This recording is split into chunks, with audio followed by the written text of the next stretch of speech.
at cleanbiznetwork.app. That's www.cleanbiznetwork.app today and get on the right track with your cleaning company. We have everything you could possibly need to get you going in the right direction, and see why we've been the leading cleaning business consulting company for the past 5 years, and why they call me, AJ Simmons, the cleaning business GOAT. So I can help you just like I've helped and my company has helped thousands of other people start and grow their cleaning companies. Go to the number one source today, www.cleanbiznetwork.app. Thank you. Headed to the top, there ain't none of y'all stopping me. Used to say I never get a ring, Charles Barkley. Now I got a wife, got kids, own property. Bubble-eyed beans that look like that be watching me. Okay, I lied about the beans, but that was hard though. I'm still in that black act, but she starred though. Cause that's all it takes. Don't flash it for. I'm on my grind, not no motherfucking fashion show. Headed to the top, there ain't none of y'all stopping me. Used to say I never get a ring, Charles Barkley. Now I got a wife, got kids, own property. Bubble-eyed beans that look like that be watching me. Okay, I lied about the beans, but that was hard though. I'm still in that black act, but she starred though. Cause that's all it takes. Don't flash it for. I'm on my grind, not no motherfucking fashion show. What's up, y'all? Welcome. Happy Friday, everybody. See, we got some special people in the house, right? Am I delayed again? No, you sound good. You sound good. Yeah, we hear you. Okay, I think I might be. We're gonna see in a minute though. But yeah, appreciate y'all for joining. If y'all don't mind, let's go ahead and introduce to the people who we are. I guess I'll start at this time. I always go last. I'm AJ Simmons, founder of the Clean Biz Network, and I want to see y'all in February at the Clean Biz Network conference in Las Vegas, y'all. So let's get it. Who we got next? DJ the Hey, Boss. everybody. Oh, go ahead, DJ. DJ the Boss, Cleaning Boss family, owner CEO of GCO Commercial Cleaning and the Cleaning Boss app. All right. Hey, everybody. My name is Carolyn Arellano. I am the founder and owner of Spotless Cleaning Service based out of New Jersey, and also the founder of Cleaning Business Mentor. Welcome. What up, y'all? So first off, I appreciate y'all for being here. Carolyn, you already know we do the clubhouse every week with our crew, the Cleaning Business Mentors crew. And today we got a special guest, Mr. DJ the Balls. We also appreciate you for joining us as well today. Thank you so much for having me. I appreciate it, man. Absolutely, bro. So everybody in the comments, everybody watching, first off, hit the like button and we ain't talking for the rest of the day. So hit that like button. I love it. I mean, hit that like button, hit the share button, all of that type of stuff. Leave your comments, and you already know what we here to do. We here to answer questions, y'all. So it's a Q&A. We just hop up here, and we just here to help y'all. I mean, like we started our own companies, and we think we know a little something based on the results that we've gotten so far. And so, however you got a question for us, we just here to answer to the best of our ability. So definitely start sending them questions in. DJ, if you want to go ahead, just give them a little bit more background about who you are and where you're from and all that type of stuff for those who might not know. So I'm sure most people probably do not know, but I go by DJ the Boss. My name is Derek. I go by DJ. I'm originally from New Orleans, Louisiana. So shout out to the South. Back in 2007, I moved up here into Seattle, Washington, and I've been here ever since. Things were going great in my life when I moved up here to Seattle, but eventually I ended up falling on some hard times, and it led me to this industry, the cleaning industry, and I was able to stay in this industry for it's been 8, almost 9 years now. So, that's pretty much my story. I mean, when I say hard times, I mean really, really hard times.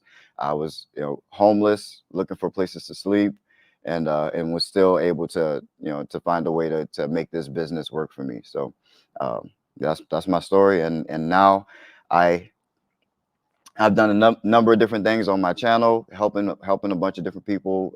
I've documented my entire journey. So if you want to watch someone from start to finish, kind of build their company from client number 1 to where we are now, that's kind of what I'm known for on my channel.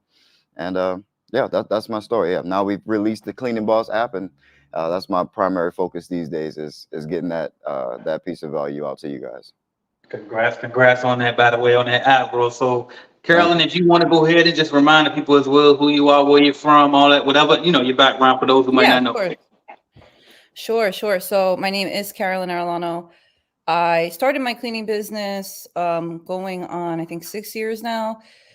Same kind of situation, I had to clean houses. It wasn't really an option for me at this time in my life. I was staying with my father. My car was falling apart. I had no money. I was, back against the wall, and I started a cleaning business. I was blessed to have a mentor that helped me out from the beginning. It wasn't the first business that I started, but I'm glad that we did start the cleaning business. In our first year of business, we did about 340,000 in overall sales. And at that time, in that first year, it was life-changing for me because, as I mentioned, I didn't have a decent car, didn't have anywhere to live. So I could say that, starting my cleaning business has improved my life tremendously.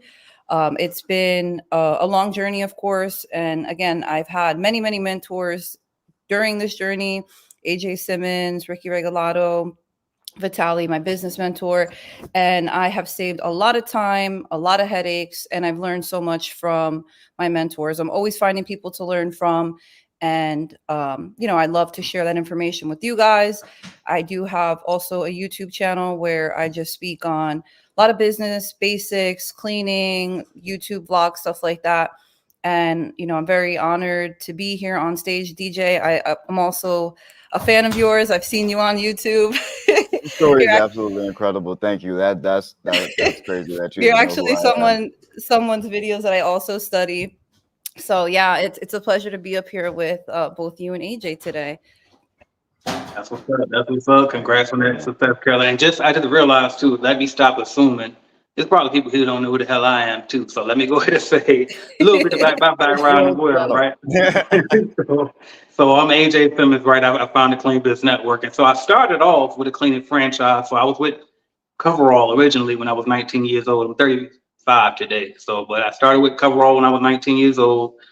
Was with them for 3 years. It didn't go well. I was bad at the business. Got back in with Jam Pro a few years later. Got a little bit older, in my mid-20s. Won the Franchise Owner of the Year Honorable Mention Award. Became an operations manager / franchise consultant for them. They moved me down to Florida where I live now. I'm originally from Virginia. So I ran my cleaning franchise in Virginia on its own. It was on autopilot while I moved down here in Florida and worked for Jam Pro. After working for Jam Pro, I decided, you know what? I want to do my own thing. I don't really agree with every single thing that they got going on, so I want to do it my way. That's what made me start Clean Business Network. Sold the franchise to my brother, my younger brother. Shout out to Michael, and he still runs that company to this day in Virginia. And that's pretty much my story. So I just hopped on YouTube from the beginning and just started sharing what I knew from day one, even way back then. You know what I mean? I think it was 2014 when I first started just posting on YouTube nonstop. Just giving out free game just helping people, whatever questions y'all had, just talking business. And those early videos evolved into what we've grown into today. So that's kind of my story on it. And now if y'all want to, let's go ahead and jump into these questions, y'all. And now before we go any further, I got to say this. Make sure y'all go check out www.cbnconference.com, because guess what? I'll be there. Carolyn will be there. DJ will be there. We'll all be there on the stage, there to answer your questions, there to, give y'all more free game like we already do on YouTube, but even better because you'll be able to be this in person. So make sure you go to cbnconference.com and go get your tickets, y'all. For sure. And listen, there are also for payment options that are available on the Shopify store that AJ set up. So please go check that out.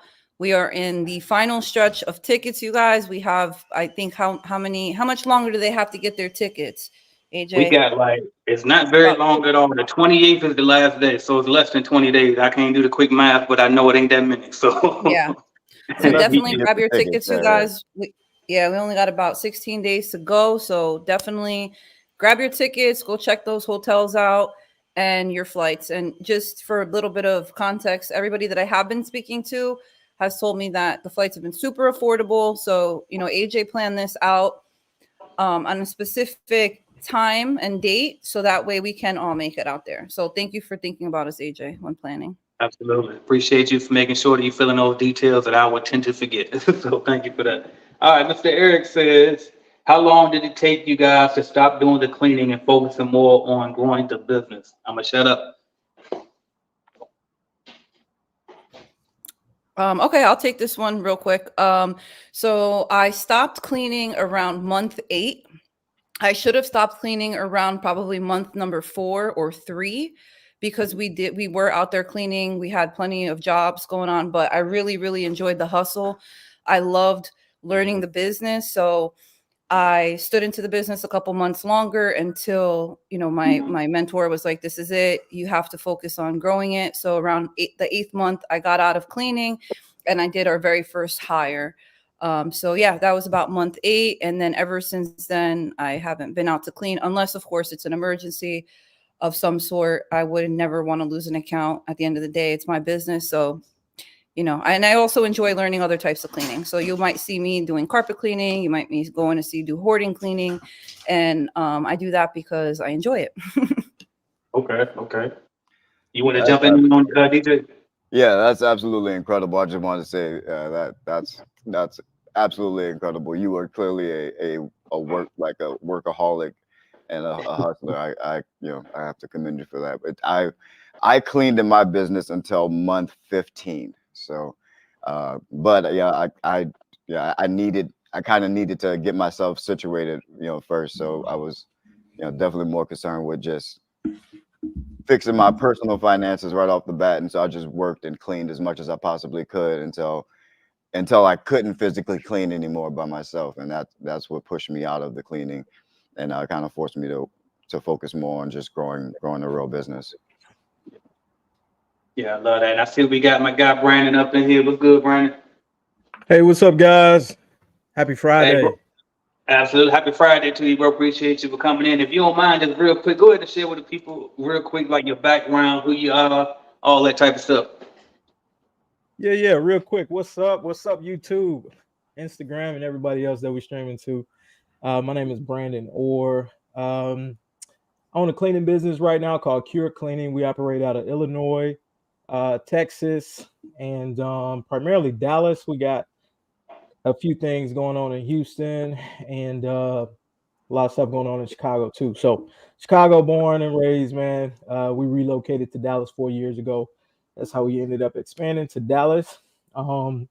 Corporate guy, came from corporate sales for about 10, 12 years.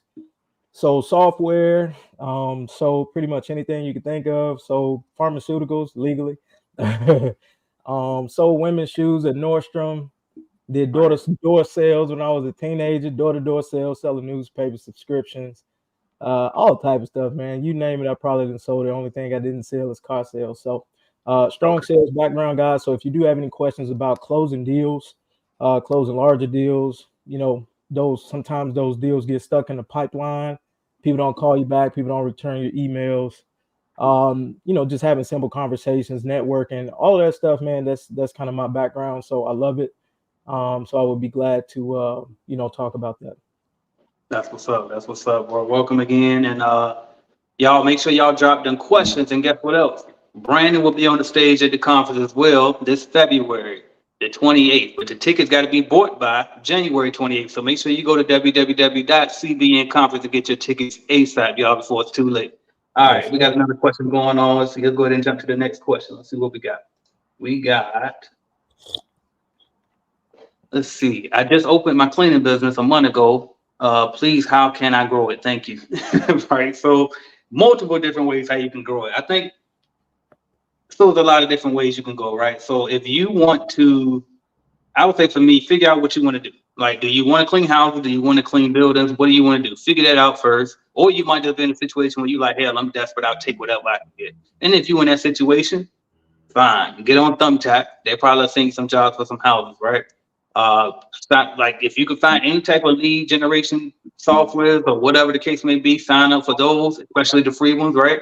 And then also get you some flyers made. Make them on your computer. Go to canva.com, make you some flyers or some brochures or even some business cards. Get out here, go door to door. Another thing you can do is hop on the phone, cold call, business by business, or whatever the case may be, and just offer your service. Tell them you're in business, ask to figure out who's in charge of hiring the cleaning company. Speak to that person, try to land what we call a walkthrough, schedule an appointment to meet them. My bad, my phone had it wrong. But anyway, schedule an appointment to meet with them and then offer your service. That's pretty much the main three things that I would say, but I'll let the team jump in. I guess I'll go ahead and jump in. I would I'm really big on the free things, the cold calling, the door knocking. You got to let people know that you're in business. And in the very beginning, sales is going to be, sales is always the lifeblood of your business. But I feel like you're going to need to sell at some point. At some point, you're going to have to ask for the business. So I'm really big on the cold calling, the going door to door, making those lists. All of the things that you can do for free, where you don't have to worry about whether or not you can afford it. And that way you can get some revenue going in your business before you start spending money on different marketing things. At least you have some money coming in.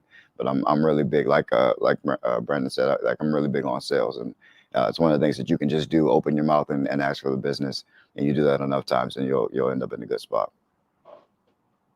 All right. Anybody else want to jump in there? Yeah, I'll jump in there. DJ, it's good to see you, brother. Nice to meet you as well, man. Likewise. Hey, and another thing, I think a lot of people kind of overthink the cold calling aspect, and you get fear, and that's kind of what pushes us away. But I think a good way to think about it as, and I always said that, I say this, and I think I said it on our last live, it's the fastest way to get in contact with the people you want to be in contact with. And that's a fact. There's no other faster way to get in contact with the people who could tell you yes by picking up the phone. And you can actually do it anywhere. You could literally wake up, roll out of your bed, hop on Google Maps, and look at some of the businesses in your area and just reach out to them.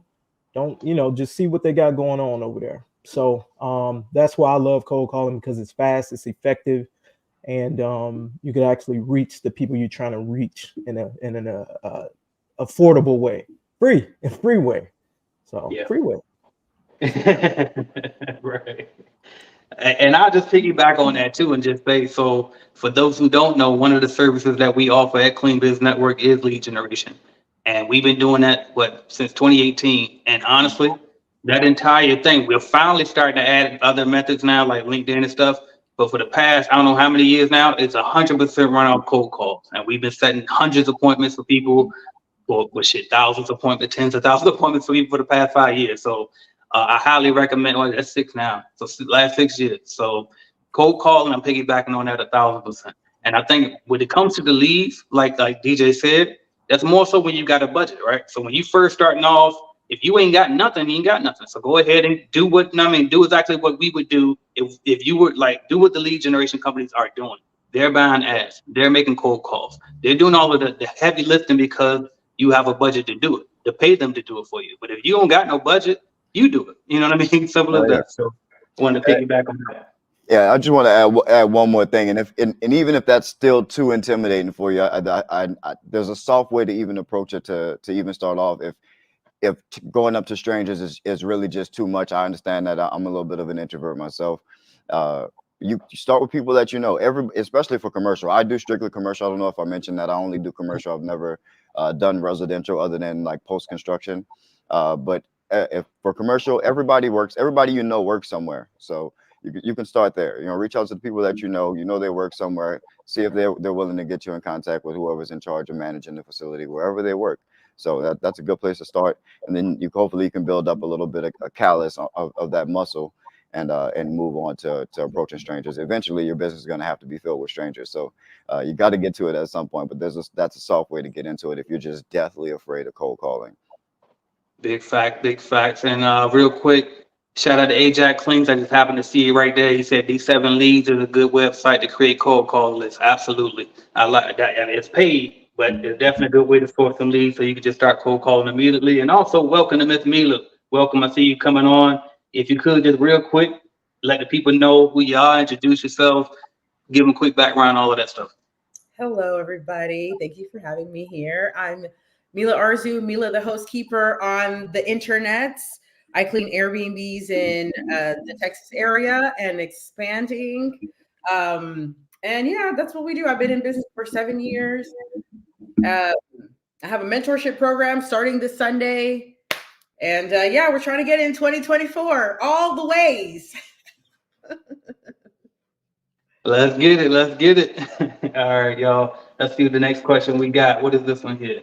What do you guys think about starting off as a subcontractor, and how does it work? I can take this one. I think that if you want to get into the commercial space or even residential space, I think starting off as a subcontractor is a fantastic idea because you will be working, under another company who is getting the leads for you and providing the work, right? So you don't have to necessarily work as hard, and you will gain a lot of experience. You'll understand how to clean these types of different facilities based on the checklist that your prime is giving you. You'll learn about supplies, you'll learn about techniques, you'll learn about what you do like, what you don't like. And for me, that's exactly what I did with the commercial space. When I started to enter that, I actually started to subcontract for other larger companies, and then I got a sense of how it works. So I'm totally with subcontracting, and not just at the beginning of your business, but all throughout. If you can work with another company, another prime that can pay you what you're looking to get paid, then why not work with another company? And that is an amazing way to also grow and network and eventually even subcontract work out yourself. So just keep in mind that you can be a sub and a prime at the same time. I subcontract out work all the time for commercial and residential, and I'm always open to also taking on new contracts from larger businesses. Okay, I will wait to see if somebody was going to jump in, but real quick, I just wanted to say too, I like subcontracting for other people first because, like you were saying, like you get that experience up. And I know me personally, like I said, I started with a franchise, basically the same thing. I was subbing for a bigger company, so that taught me a lot of the things that I ended up learning over time. So definitely don't be afraid to sub. Now, we don't, to me personally, I wouldn't make a career out of it. We don't want to make that a long-term goal to be under somebody, you know what I mean, getting middleman when you can get the whole thing. But starting off, ain't nothing wrong with it. Yeah, absolutely. I think subcontracting is especially starting off, like I said, in those places where you really don't have anything. Those are great ways to get revenue going in your business. You need some way to get money going in your business. You know, the money has to come from somewhere.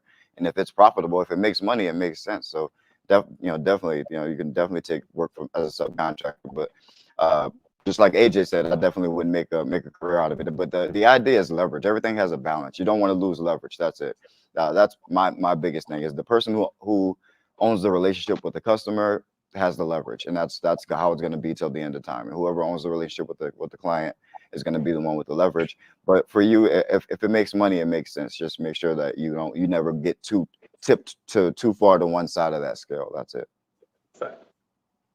And I'm gonna jump in there. I just want to share my experience as a subcontractor. When I did, I've only subbed one time for another company, and that one time I learned so much. I learned what type of chemical they use. I learned it was all operational. So you really learn the operations piece. You're not gonna learn anything about the back end, like the contracts or anything, but you really do learn the operations piece and see how other companies, kind of run their operations. So what I learned was the chemical they use, how they set up their breakdown.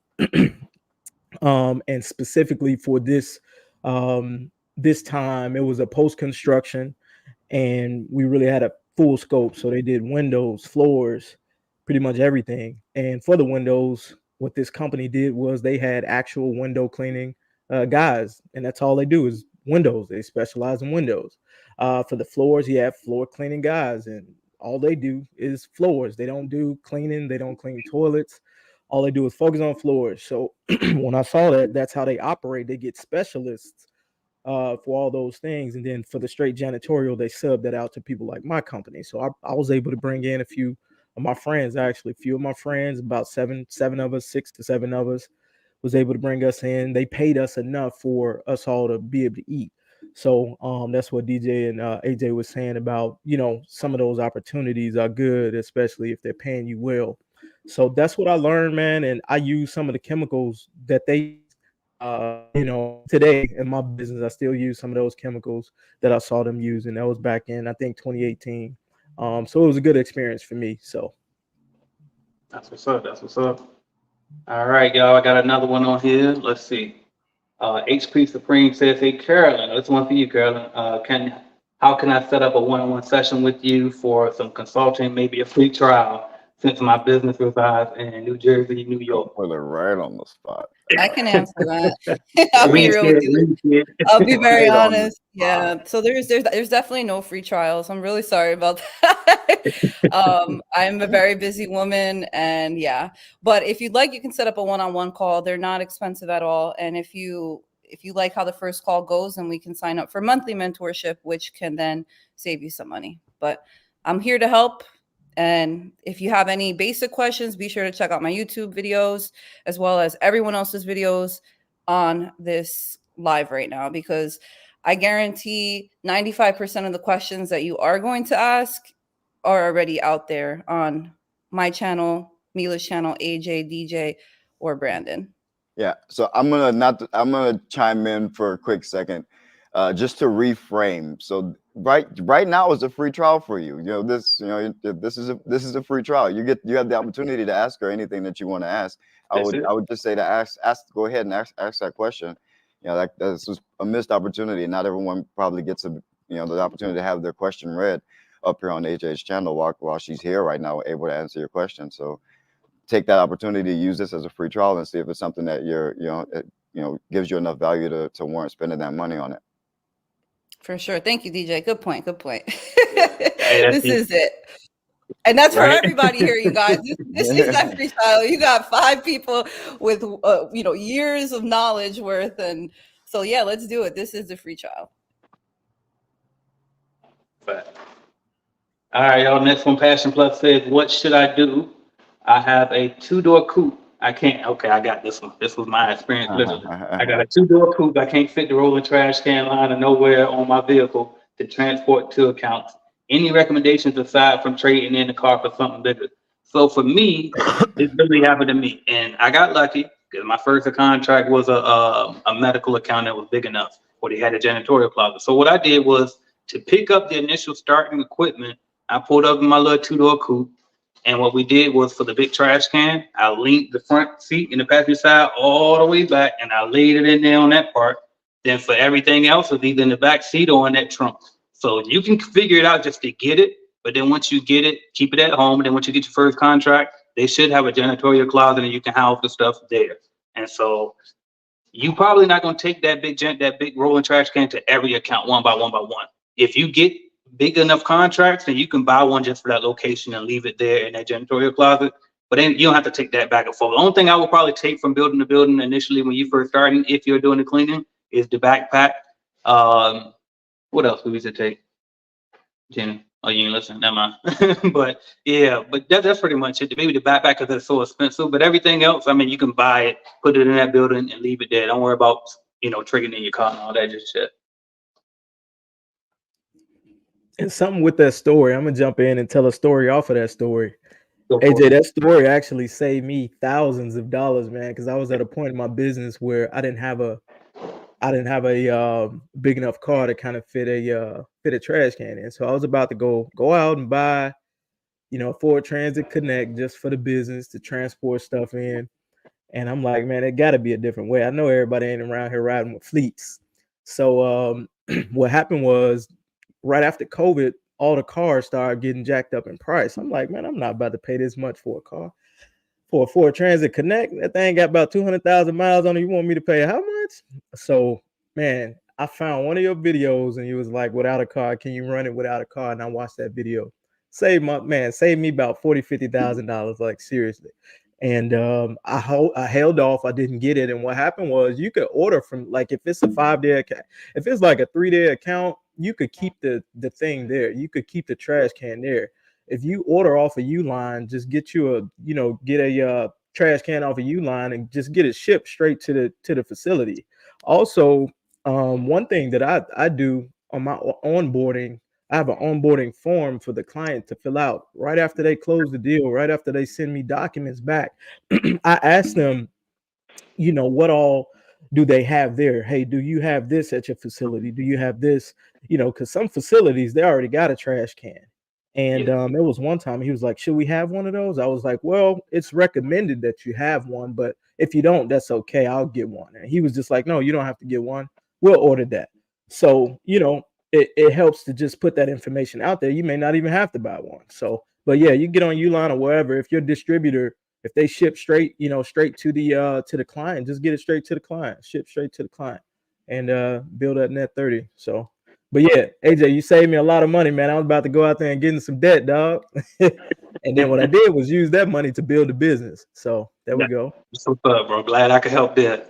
And real quick, listen, if y'all watching this video right now, y'all getting any type of value out of it, first thing, find every single person on here on YouTube, because we all got YouTube channels. Go subscribe, go like, all of that. Next thing is, make sure you go to www.cbnconference.com and get your tickets for the Clean Biz Network Conference, so you can meet us all there. We all gonna be there. Everybody on this live gonna be on the stage, y'all. So make sure y'all get in there and get your tickets. All right.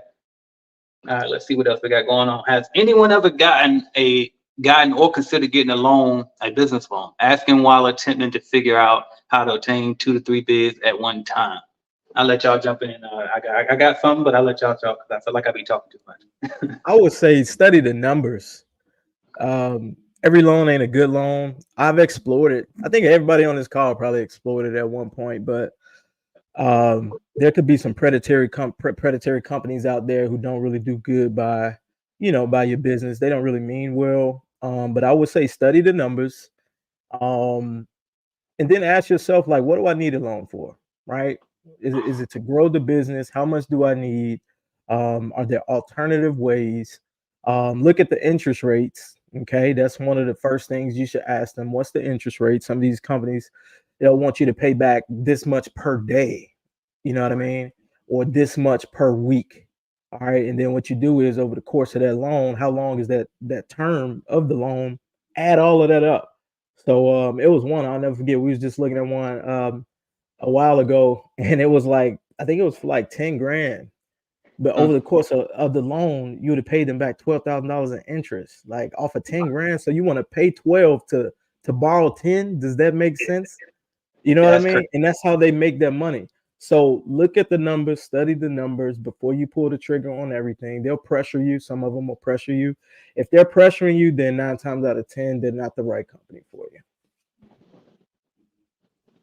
For sure. And I just want to talk real quick on the loan situation. Like Brandon said, make sure you have a plan if you're going to take out a business loan. What are you going to do with this money? And it has to be an investment.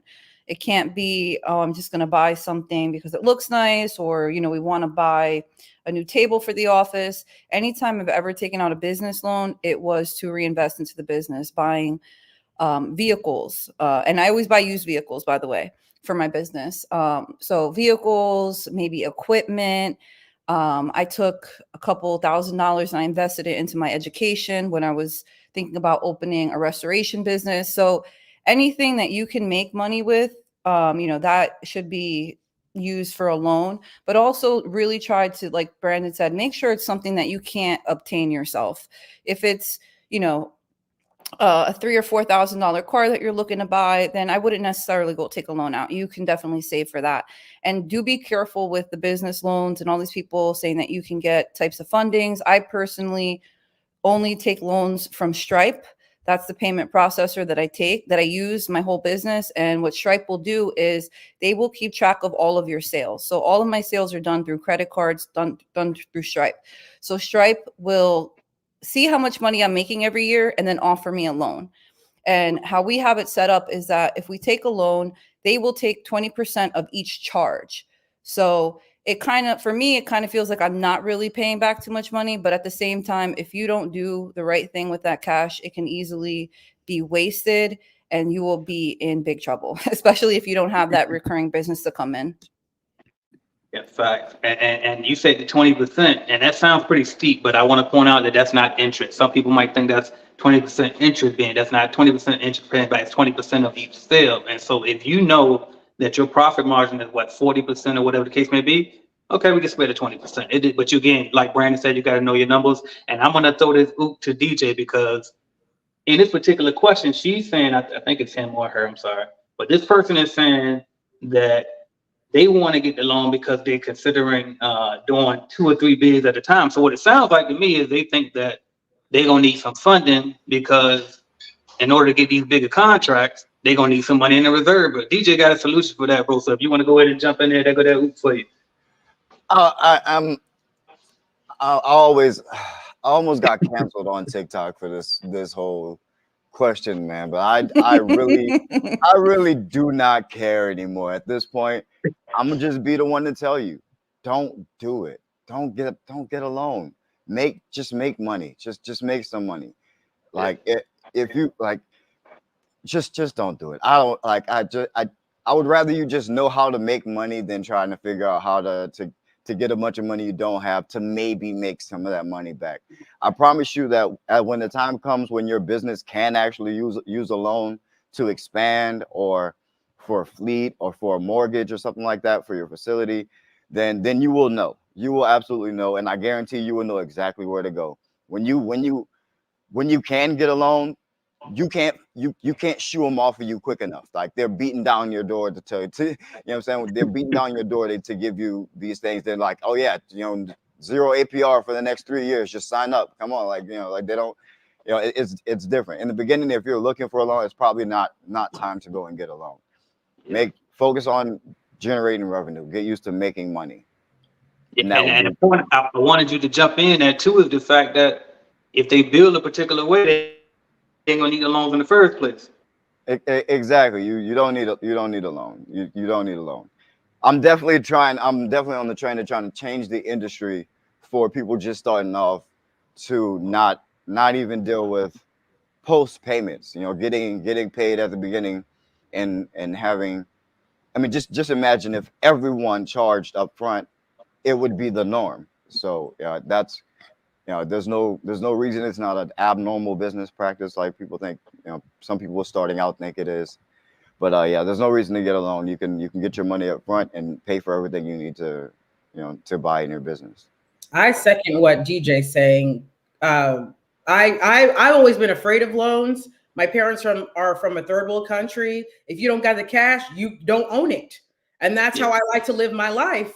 If you don't got the money, then you don't get it. And so you learn how to be resourceful and you learn how, and this is a service business. In my business, I get my money before I show up. So why do you need a loan? You don't need a loan. I agree with DJ. Facts. All right, y'all. What else we got? We got, is it some? Okay. I have a question. How do I file my taxes as a single member LLC?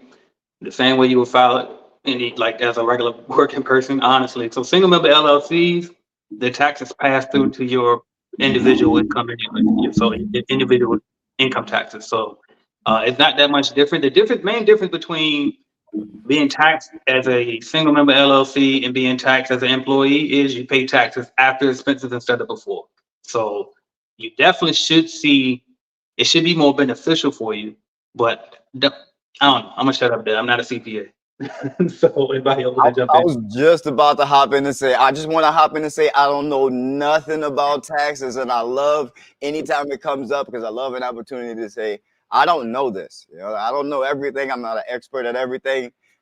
I didn't even to be honest, I had to do back taxes by the time I hired a CPA. She had to file for a year previous because I just didn't do it because I don't know how to do it. And I never learned. I know the basics now, but that's about it. I agree again. I didn't even worry about an LLC. I started an LLC, my first business, and I got it all in order. And then I realized you can have an LLC all day, but you still don't have a business. It's not making any money. So what's the point of having an LLC? Because that is just for your tax purposes. You need an LLC to file your taxes. So with me, I didn't even file my LLC for my cleaning business until 2 years after I was in business. I filed as a sole proprietor the first 2 years. And then now that after I started making real money and I need a real tax accountant, that's when I got an LLC. And then I got an accountant that knew what they were doing so that I'm good with the IRS. Don't come for me, IRS.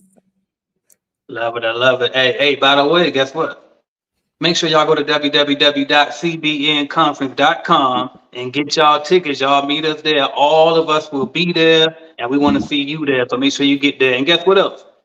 We can go a lot more detail. We get way more extensive in person when you pull up to me at the bar and I got my beer in my hand like this, but it's going to be a real one. It won't be one of these non-alcoholic ones when we there. Maybe it might be. I don't know. I don't know. We're going to see. It might be sometime. But anyway, I'm going to break it all the way down for you. You know what I mean? I know all of these other people will as well. Obviously, we already do it on our YouTube channels anyway. So It can be, I mean, you get whatever you want, but you got to go to cbnconference.com, get your tickets. Meet us in Las Vegas, y'all. All right, let's see what else we got. Matter of fact, I tell you what, next person to buy a ticket for the conference while we on this live stream right now, I get them an extra one free. So you get a +1. So whoever I see first, I'm gonna shout you out on here. You get a free ticket giveaway. Cause what's his name? Was it my guy Mario Kelly? Right? I should have clapped it up, but I ain't got my sound effect. There we go. Mario Kelly came up here. He showed me up last week getting away tickets and stuff. I'm like, damn, I ain't even getting no tickets away. Am I being stingy? Like, what's going on? So I'm gonna go ahead and get one today, but you gotta buy one first. It ain't gonna be straight giveaway. So, all right, y'all. Here go the next one. Anthony says, "Hey guys, I own a janitorial service in Brooklyn, New York. I also work for the city as a 9-to-5. Is it realistic to scale business while working 9-to-5? If it's realistic, yeah. I mean, people have done it before, but I do always like to ask, what type of job do you have? And then my next question is, because a lot of people like to jump to, okay, well, the type of job I have, I ain't got time for it, or I ain't gonna be, well, okay, how bad do you want this? Because if you really want it as bad as you say you want it, then guess what I might tell you? Okay, well, quit that job and get a better job that'll help you build a business. Like, are you serious about building a business or not? Don't be scared. You know what I mean? I know you got a city job, and city jobs are supposed to be this and that to some of us for the company background that ain't got nothing, but trust me, it ain't all that. If you can build a real company that you got equity in, that you can pass on to your kids and all that type of stuff. So that's my 2 cents on it. Y'all want to jump in there? Yeah, I just want to say from 6 p.m. to 11 is what? Another 5 hours that you could work. So yeah, absolutely. I wake up, I start working, I don't know, around 8 o'clock in the morning. I don't close my laptop till about when it's time to go to sleep, 12:30, 11 o'clock at night. So yeah, you can absolutely, start to grow and start a cleaning business doing a 9-to-5. I work with a lot of mentees that actually have full-time jobs and are opening their cleaning businesses. And the goal is always, to eventually leave the job so that you could focus more on the business. But yes, to answer your question, I think that you can absolutely start and scale a business with a full-time job. Yeah, and he has to think about, he has to think about what he wants to do with his life. What does he want to do? Do you want to have 9-to-5, retire, get some retirement, get your little house in, I don't know, Belize or something? Like, what do you want to do? And then that's where you can go and, figure out what you should do with your business. I want to be a big time businesswoman. So I'm all in on my business. I'm not trying to work for anybody ever, ever, ever. I haven't had a job since 2010. You can do the math. So I don't ever want to be there. So it depends what you want. I got a slightly different perspective on it. I mean, I definitely agree with what everyone is saying, but I have a slightly different perspective on it because I just had a student that he felt like this advice really helped him out. You have a job. Like, you got a job. You're good. That means you're already okay. If you're working, that means you're working a 9-to-5. That means you're already okay. That means as your cleaning business is making money, you don't need the money. You're good. So I think you're like understand how amazing of a spot that is to be in. You don't actually need the money. Like, most people who are just starting out a cleaning business are starting it because they need some X amount of money, or they're in dire straits, they can't find work whatsoever. You already have that taken care of. So if the job isn't necessarily a problem, and it doesn't sound like you want to leave it because you're so concerned about your 9-to-5, you don't worry about it. Stay at your job, but use the rest of your time wisely. Spend the rest of your time trying to grow that business. You can immediately put people in accounts and work on managing the business, but understand that, it's your business. So if things go wrong, that is still your fault. And, you still have to have some accountability, but you have a job. So it's not like you need to worry about, like, if the cleaning business fails and you're just out of house and home, you're already good. So, the stress should be gone. That's true. But I got fired in 2010. I will never put my life in somebody else's hands again. So I'm definitely, I can't work for anybody. I'm a terrible employee, but I'm from the understanding now that I've been doing this, that some people just, they're more comfortable with it. Not everyone's built like us, not everyone's built to be like a titan of industry. And, that's where we're among the 1% is a 1% for a reason. So. Facts. And I don't want to beat a dead horse, but exactly what you guys said. I think I'm a mix between all you guys. Like, I got fired too, Mila, and and I never went back. Then I quit. I quit sometimes. I got fired. I either quit or get fired, so I don't think it's for me. But as DJ said, man, like, when you got a job, that means all your bills are being paid. So that's great. And then the first thing that I would do, like, if I had a job, if I was to do it all over again, I would build it and scale it while I have a job. The first thing I'll do is do a budget. Like at the end of the day, after I pay all my bills, how much do I have left to contribute, to my business? Because that's going to be really important.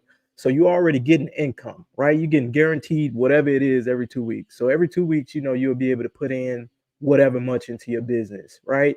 Honestly, you don't even have to get out there and clean. Honestly, if you don't want to, you keep your job and, build a business on the side until until your business is paying you more than what you're making full time. So get that budget together. Then once you get that number of how much you can contribute to your business every 2 weeks, every time you get paid, you put something over there, just like you do at church. You do your tithes. If you do that, you tithe to your business, right?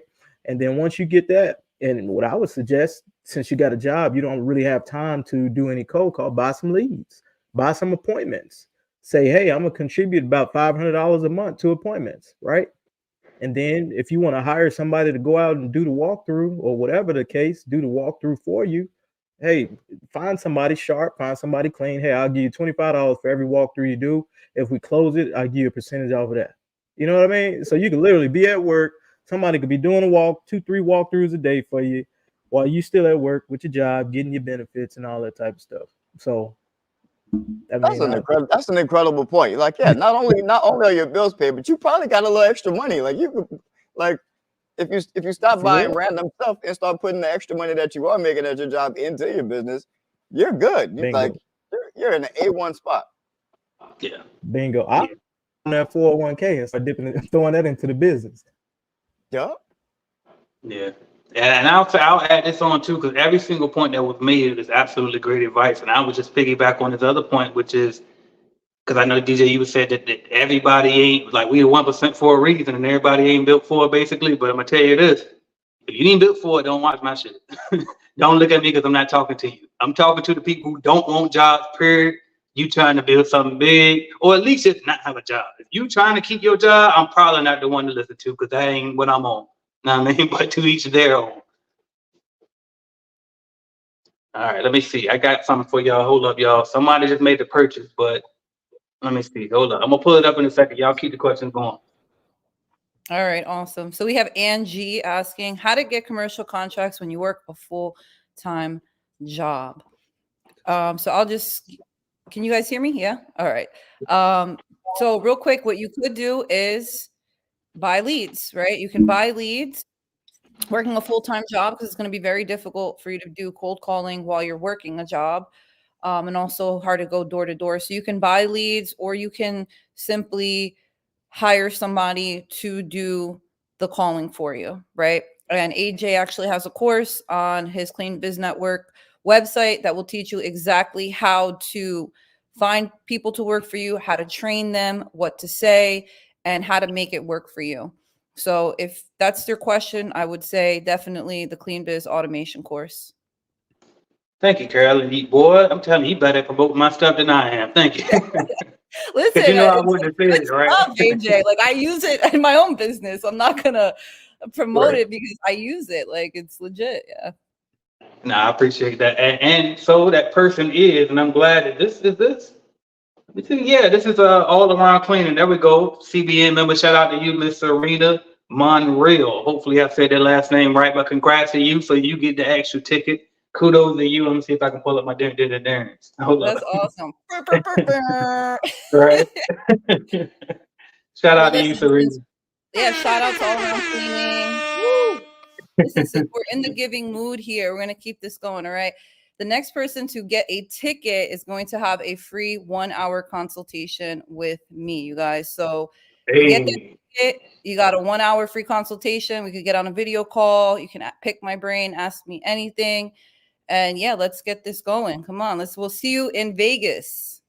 Let's do it. Let's do it. I like that, y'all. So make sure y'all hop on, get your ticket, and you can get the 1-hour consultation with Carolyn. Y'all heard it right here, y'all. Let's get it. All right, what's the next question we got, man? We got Mr. Ernest Thompson. I think I've seen his name a few times on my channel for years now, if I'm not mistaken. AJ, he says, AJ, we have or had the social anxiety thing in common because we're introverts. How did you overcome this? I'm nervous talking to people. Well, technically, I haven't really overcome it. I just do it. I do it anyway, right? You see me now, like, even though this is non-alcoholic beer, but I ain't gonna lie, this is bad advice, but it's the truth. I started my drinking. Like when I got to socialize, I'll drink to help me get over that nerve. If I'm honest, that's one thing I have done. I'm not saying you should do that. The other thing is I go into myself and I would say I like to just remind myself that if you're self-conscious, typically you're more afraid about what other people are thinking about you. And I think you just got to understand that number one, fuck them motherfuckers. That's my favorite phrase. Right? Fuck them motherfuckers. And number two, because they ain't thinking about you. They probably ain't worried about you. They worry about their damn self. So stop worrying. Like if you can just remind yourself that it's really you and not nobody else, get out your way, do that, you'll be all right. And I also like to put the MF word in between my name. So I'll hype myself up in the mirror in the car before I walk in the building or whatever the case may be, and just remind myself, I'm AJ motherfucking Simmons. Like, you know who the fuck I am? Like, you got to hype yourself up a little bit. Start doing stuff like that, listening to positive thinking, listening to motivation, and then look at your accomplishments too. I like to look at my accomplishments. Like, I do things. I handle some business. So no matter how big it might seem to you or how small it might seem to you, you've done something that you can be proud of. So just start going down your list of accolades and like look back like, damn, I did do that shit. Okay, damn, okay, all right. Now I mean, like hype yourself up a bit, turn some music on, and if you from the background like I'm from, that's another thing. Like, bro, we done been in all type of street fights, all type of goddamn, a lot of stuff was going on. So if you can do that stuff, I know we can get out here and talk to some people about this money right quick. No, I mean, I know we can do that. So that's my feedback to you on that part. Y'all got something on that? Because I know we got a lot more introverts over here too. I do. I think I'm an introvert. Nobody believes me, but I did. I hear you talking, Brandon, but you're on mute. Like and like, let me tell you something. When I was in elementary school, my teachers would always complain that I never talked. That's my only complaint. She does not talk. I used to go, my parents are from Honduras. I used to go over there and they used to think I was mute, legit mute. I would not talk. I talk all the time now. It came out in college, you know, I freed myself. But the thing that I learned, because I did take a speech class in like 8th grade. And one thing I learned with all the insecure 8th graders, when you're up there trying to do your speech, nobody's paying attention to you anyways. So just go up there and do your thing. And you're just out, you're trying to send a message. And with that message, closed mouths do not get fed. If nobody knows about you, how are you supposed to make any money? It just doesn't. The more people, just look at society. The more people know somebody, the more money they have. Equate that energy together. So then you just realize, okay, because I started out, I'm very I was kind of scared of sales when I first started my business.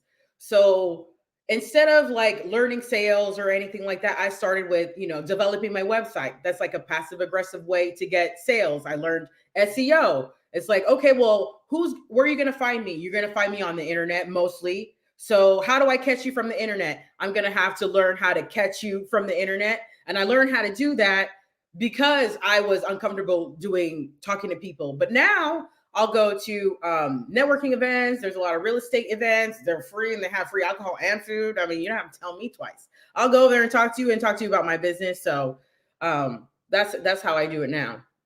And we have YouTubes now. You see? And YouTube's paying me now. You guys gotta talk. You gotta talk. That's it. That's right. Let's celebrate Mila getting monetized, you guys. Let's go. Pew, pew, pew, pew. Let's go. Yeah, I was gonna say that was the exact angle I was gonna approach it from. Was like I went the SEO route and the online route and the marketing route because I really just I didn't feel, to be honest, I was self-conscious about being a black dude in going into corporate, 100% corporate, offices all the time. And it was one of the, like, I had a couple cleaners and still I hired someone to do sales for me before I stopped cleaning. It was, I really was that self-conscious about it. So, but I focused on those things like SEO and those, everything that I can do online to appear like a better business and attract more business, because I was more afraid of talking to people in person. I could cold call, but when it came to like door knocking or just going to networking events, that was definitely a weak point in my bag. And I've definitely worked on it over the years now, but yeah, I focus on all the online stuff to start off with. And then I'll jump in there too. I'm sorry, y'all. I'm gonna always find a way to tie stuff back to sales and cold calling. Okay. But No, don't apologize. We need to hear that. I don't think we talk about that yeah, enough. yeah. So cold calling, a lot of people think the cold calling is just to go try to close deals. But what cold calling does is it helps you to get rid of those jitters because it's so uncomfortable. Like cold calling, like calling a total stranger, somebody who doesn't know you, don't know why you calling them. They probably get about 30, 40 of these calls a day, and here you go. So that's probably one of the most uncomfortable things to do. Especially for me, I was terrible when I first got in sales. I was horrible. I got fired from my first sales job, but because it was just so uncomfortable. I didn't even know what cold calling was. I'm from from the hood. We don't do cold calling. We don't do all type of sales. We anyway, but yeah. So the cold calling, it helps you to kind of build character. I'll say it helps you to build that character and build up enough gumption to where when you're in person, you like, oh shit, I could do this because I was just making these cold calls and you listening to your voice. It's so much that goes on your head when that phone is ringing before they even pick up. It's so much going through your head. Your anxiety is through the roof. So whenever you get in person, it's like, oh man, finally I get to see a face and you're actually more comfortable in person. So, like Mila said, when you're hitting up these networking events and all of that type of stuff, man, because you made those cold calls, the uncomfortable part, now you got past that, you're comfortable with that now. Now you're in person. So now you're ready to thrive. Now it's I'm this person. Work on your elevated speech to where you could spill it off. Like somebody asks you what you do, you hitting them with it and you engaging in a conversation. And I think if we dial it back to a conversation, because that's all it is, that's all we do. We get paid to talk to people, guys. What are we doing right now? We're having a conversation. You know what I mean? And y'all getting paid, they're getting paid for it. YouTube pays them to have conversations. So that's all we doing, man. So and I understand the anxiety part because I'm an introvert too. My wife think I'm just because I walk up to strangers, I talk to people. We go to the grocery store. I've been and had 15, 20-minute conversation with somebody. That's me. I came from the insurance. I sold insurance too. My bad. So, but start cold calling because that'll help you with your in-person stuff too. All right. So it just builds character. Absolutely.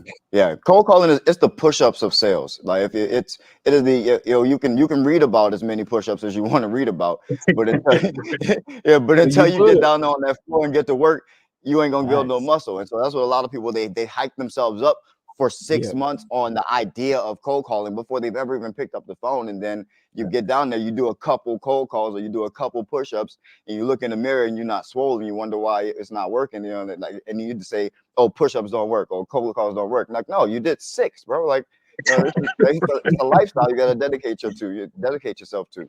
So yeah, keep that in mind. But yeah, I like the sales aspect of it. Big facts. And I just want to throw this up there, Brandon, because you was right there. She called you out. She said, let's get this work down here in San Antonio. She's trying to get you to expand down there. Let's get it. All right, now 1-5 Initiative said, what is everyone's opinion on billboard and radio advertisements?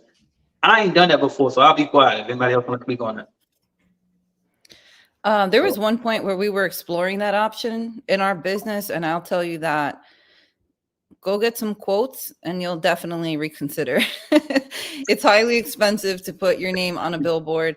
And if you can't, my thought process now is like, if you cannot reach your customers without putting a billboard up, then you're doing something wrong. Because there are so many other avenues that you can exhaust before having to spend thousands of dollars to put a picture on the side of the highway in hopes that somebody might see it. Okay, there's only one person that I can say confidently that has ever utilized a billboard that I can remember who this person is. And it happens to be a realtor in New Jersey.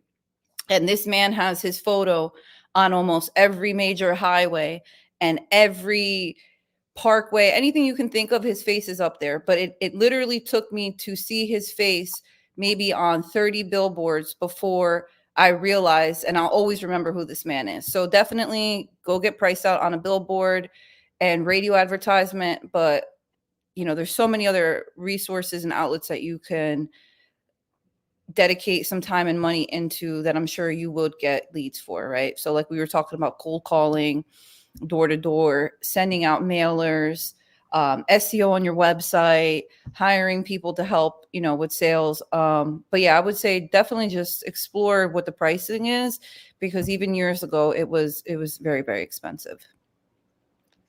Yeah, I've done both. I've had success with both, but the thing with marketing is it's not necessarily about which avenue of marketing you choose. It's about, one, how good you are at that avenue of marketing. So if you're an incredible graphic designer and you can make an incredible billboard that, and you are good at finding a location and shopping around in that market, then it might be a good idea for you. But if that's not your strong suit, that's not something that you study, that's not something that you've done before, it's going to be difficult to make it work the first time. And that was my experience with billboards, at least. I tried it from, I think I did like a 3-month buy.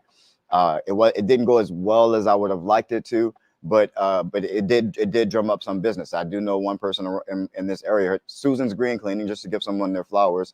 She's had the same billboard up here for as long as I've lived here. So and everyone around the Seattle area knows her. Yeah, so it's so I do know that it can work. It just depends on your skill level.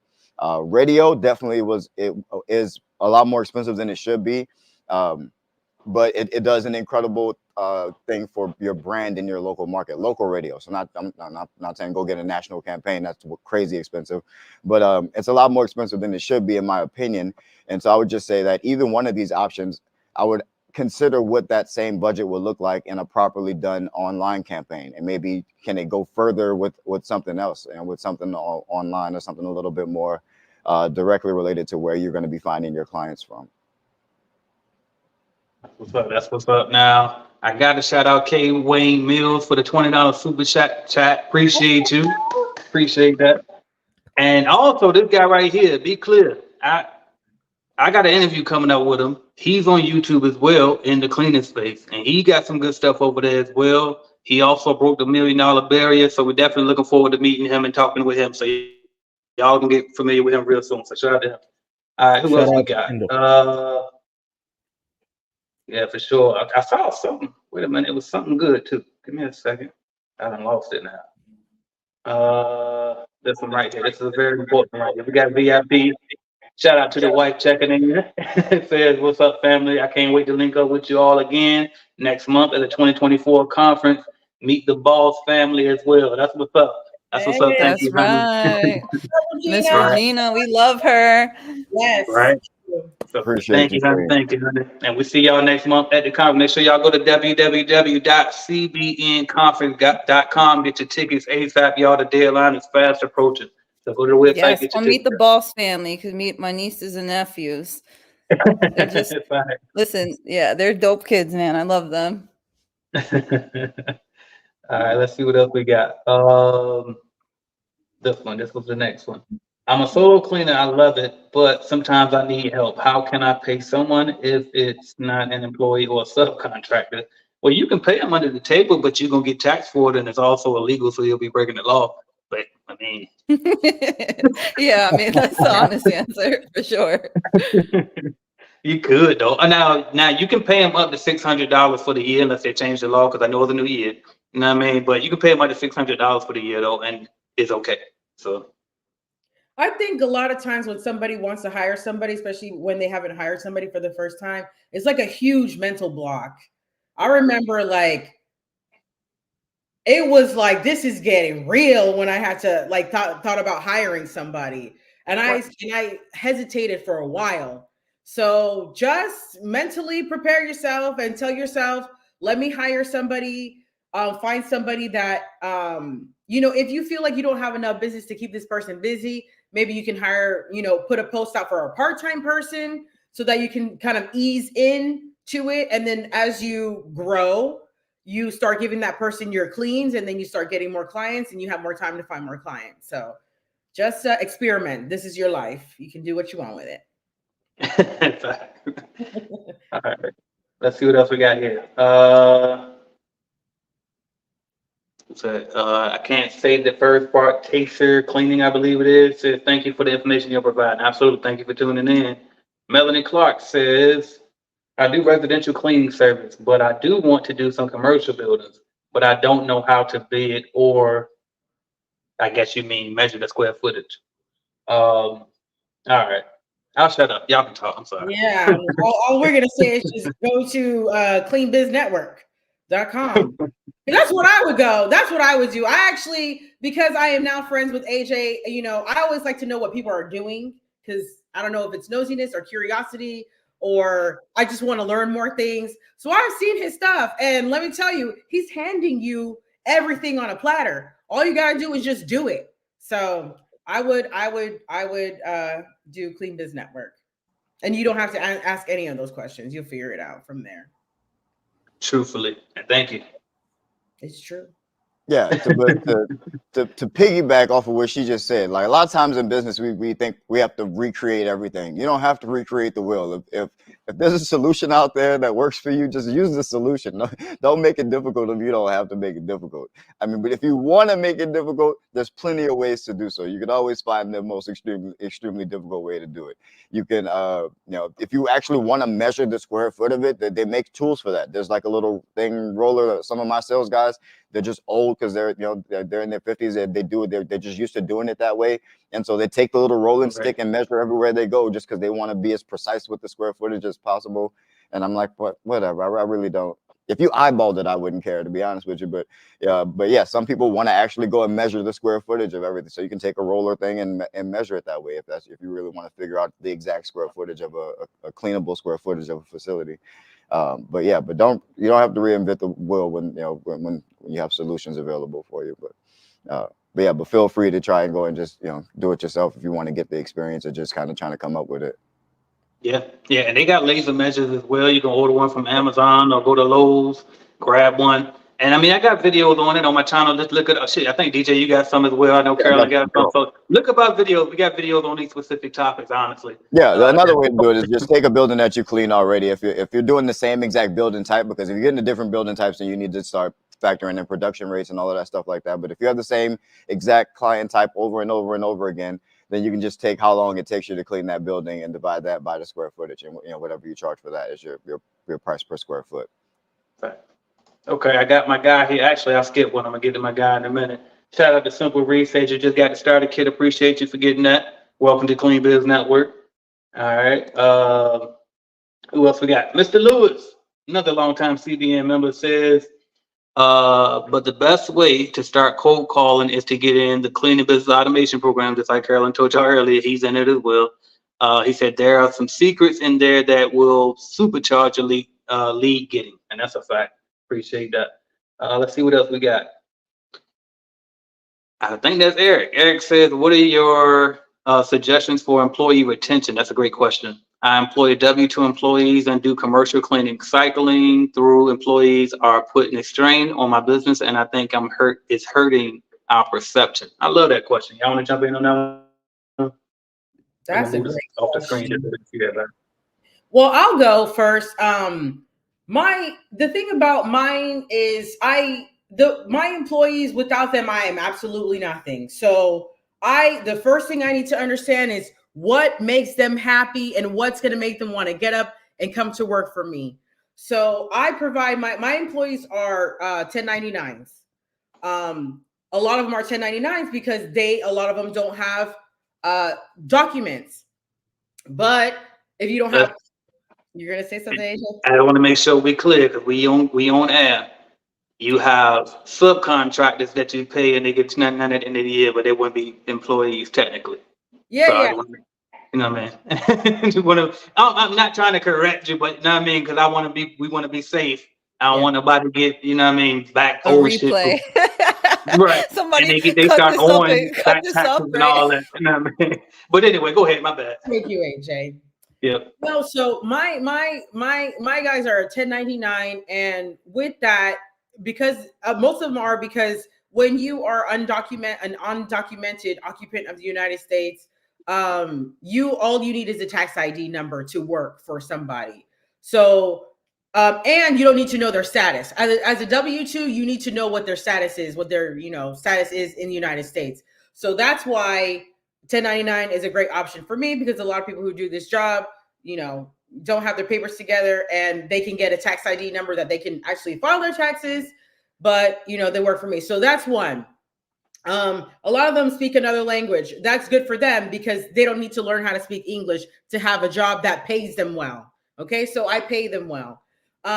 Also, I'm very flexible with them. Most of them are mothers. I let them take their kids to work. We do clean Airbnbs. So when we go to an Airbnb, there should be nobody in there. We actually do not want our cleaners to go inside the Airbnb and clean while people are there. So we encourage people to get out so that we can start cleaning, so they can bring their kids. There's not a problem if they say, oh, my kid is sick, I got to stay home. No, my people are hard workers. They'll bring their kid with them. The kid can stay on the sofa, and my worker can go and do their job. So they like that because, listen, I got to go pick up my kid. I got to go do this. Okay, great. You can go pick up kids, do what you got to do, come back in 2 hours and finish the job.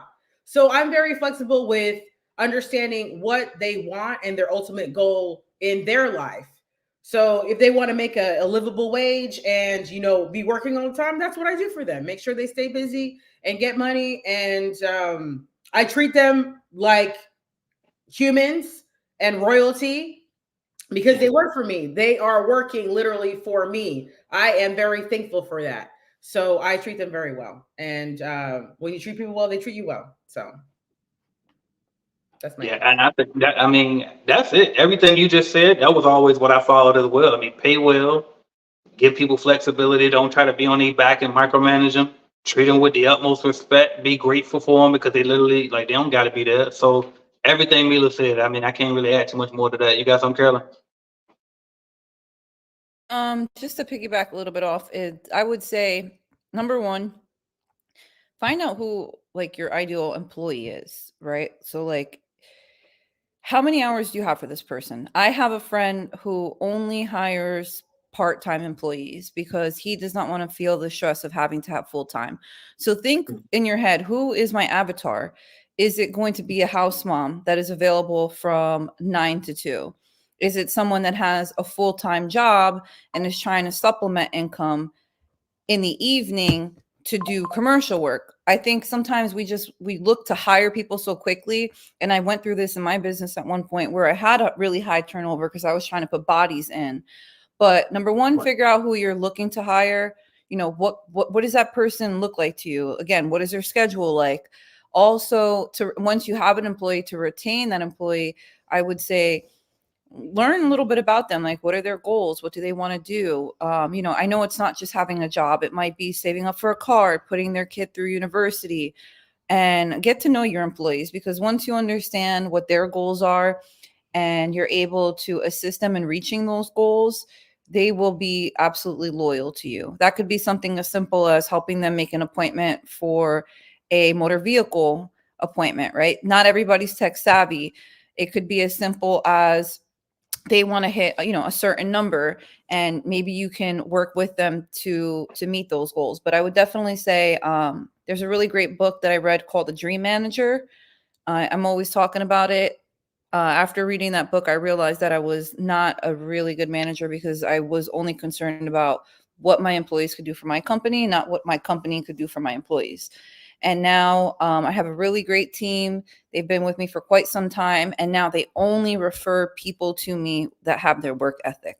So really start to think of, who do I want to hire? Do I want to hire American folk? Do I want to hire somebody that needs a job? Somebody that, otherwise maybe can't find somewhere to make decent money? So you have to really do a little bit of research as to, who do I want to bring on? What type of person? And then kind of just work with them to, meet their goals, both personal and within the business. Some people want to grow. So definitely employee retention does have a lot to do with how you treat your employees. And now that's fire advice, Carolyn. You get a lot of great points, and I will piggyback on them, but I'm not, because we got to keep it going. But what I am going to do is shout out Mr. Jamel Williams for the $20 super chat. Appreciate you so much for chiming in on that. I think I got a sound effect for you. Let's see. There we go. Thank you for that super chat. Right. And then also, let's see what else we got. We got something else going on, don't we? I'm missing something. Let's go back to comments. Don't forget to go to www.cbnconference.com and get your tickets and meet us all there at the Clean Business Network conference, y'all. And also, I see we broke the 100 view mark this week. I don't think we did that before. So congrats to us on that. You know what I mean? And Hit also, that like button, you guys. Smash that like button. Hey. there you go. There you go. Hit the like button, hit subscribe, hit share. And don't not just on my channel or just on Carolyn's or not just on DJ's, but Mila's also. We got to get you streaming, Mila, because even DJ's streaming, right? And he just got it today. I'm so like 1980s with this stuff. I'm like, you know what? I don't want to know.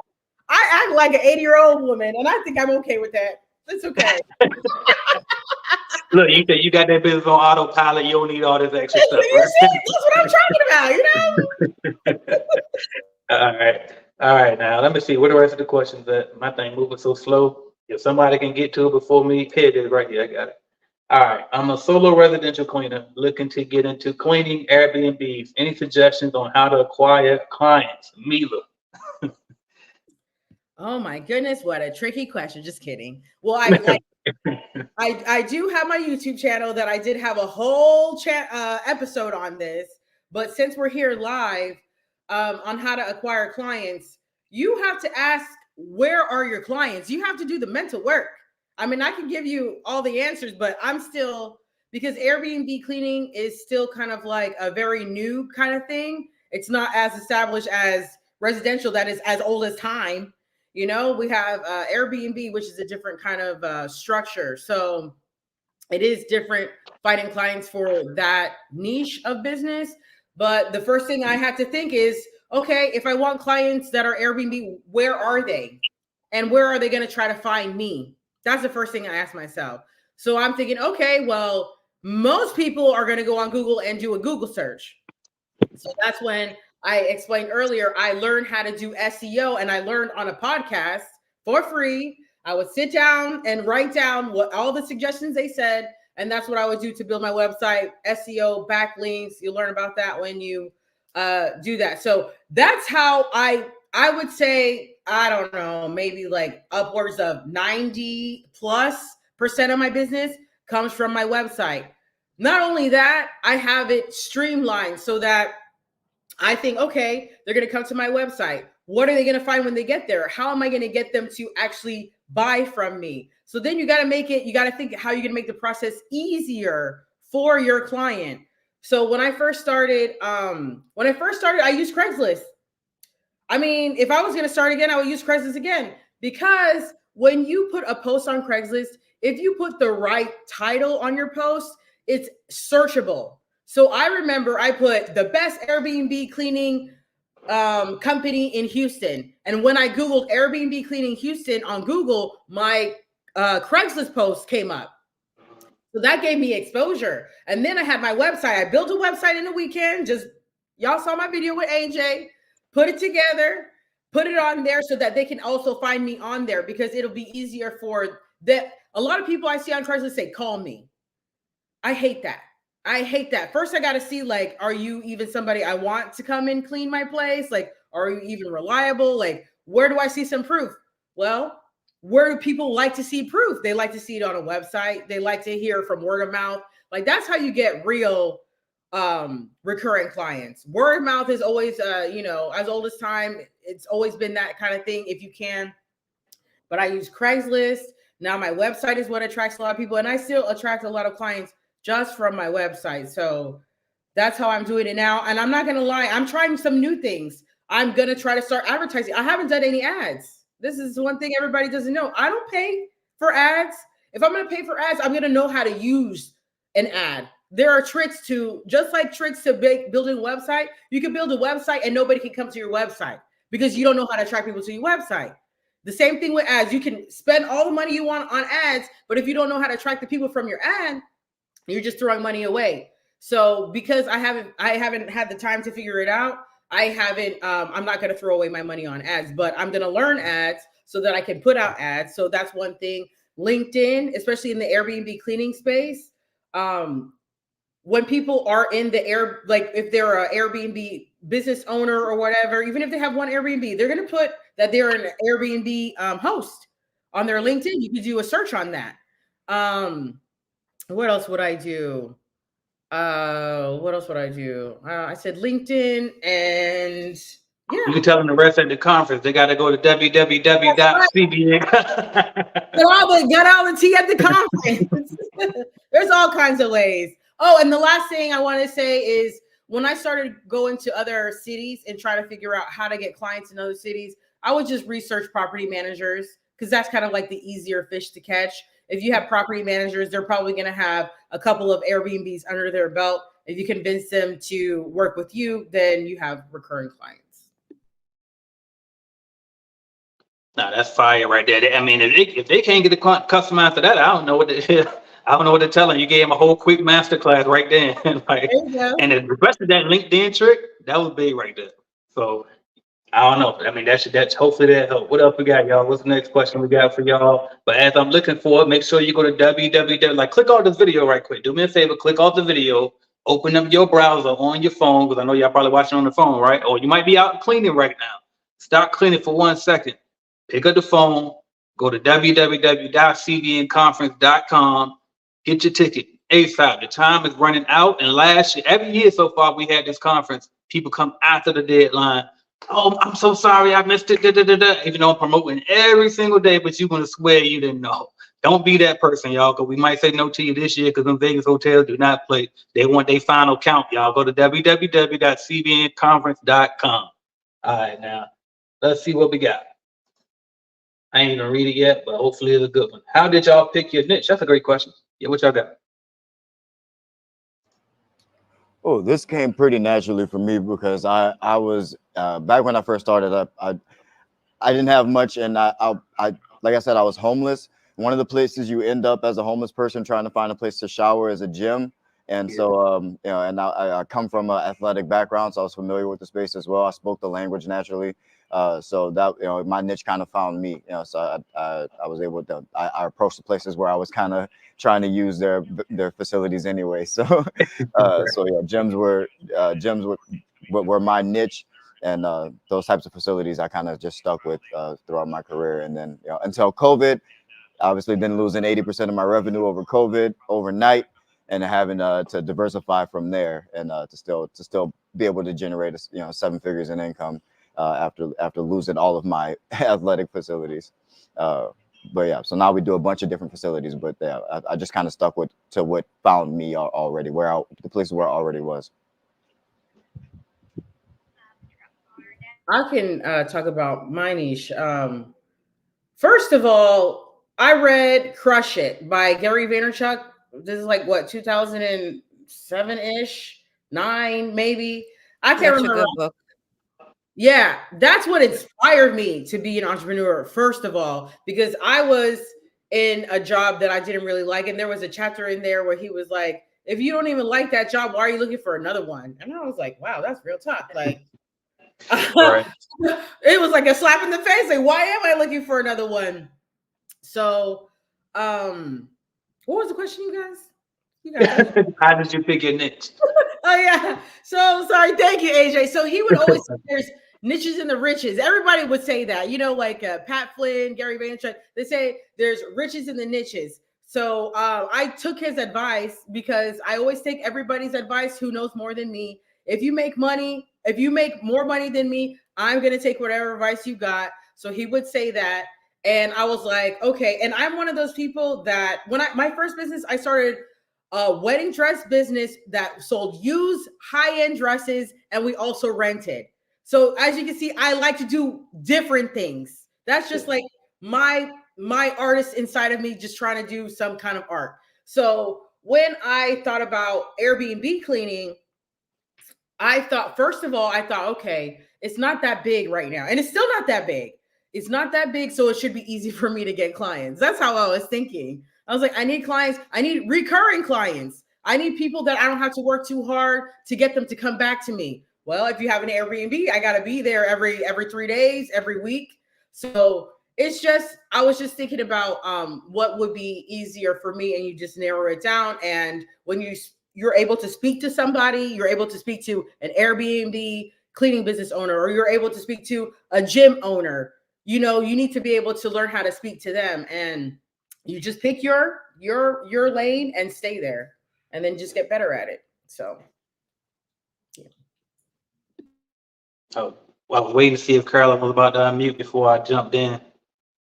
Oh, okay. So, but yeah, so I would say for me, it came to me. So I tried a bunch of different things, and time kind of showed me like, all right, I always get complaints when I got accounts with a bunch of floors because we lazy and don't always want to mop every time, or we're not doing it well enough, right?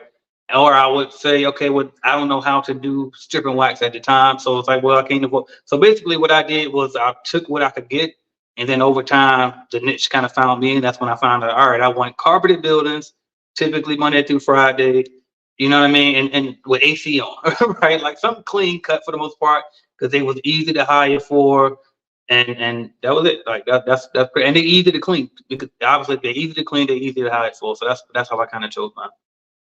All right, let's see what else we got. This one.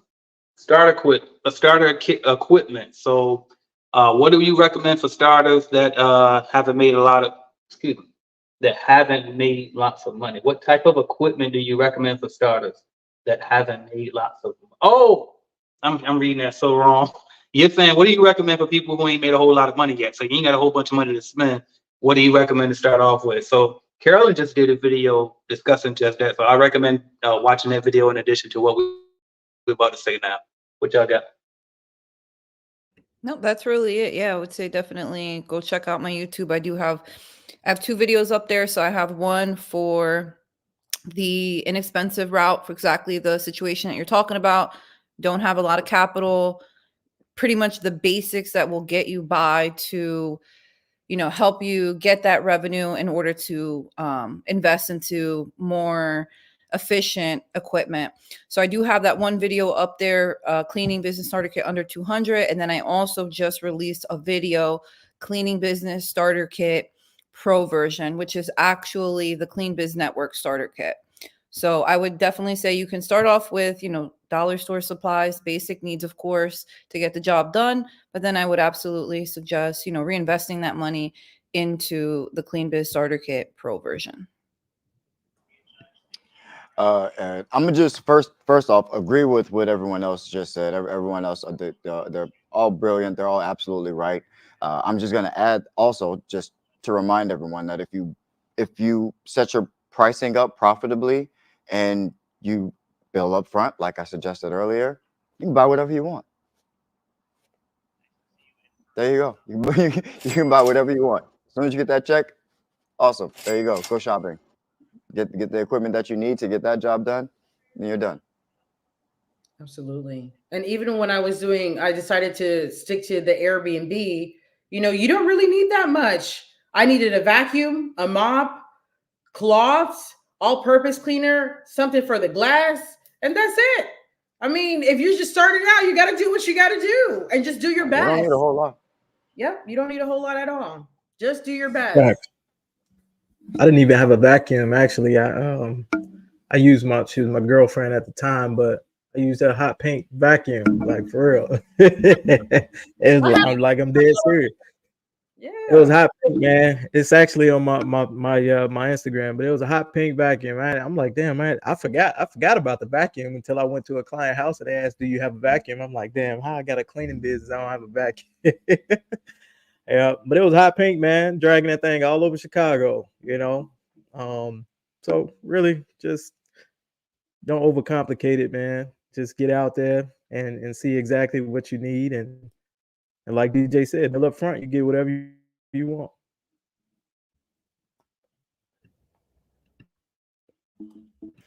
So how important is a DUNS number and what do you do once obtained? If any of you guys could answer this question, I mean, I would love to understand myself. What number is? What is that? Because I've also applied for one. I have one. I don't know what it's done for me, to be honest.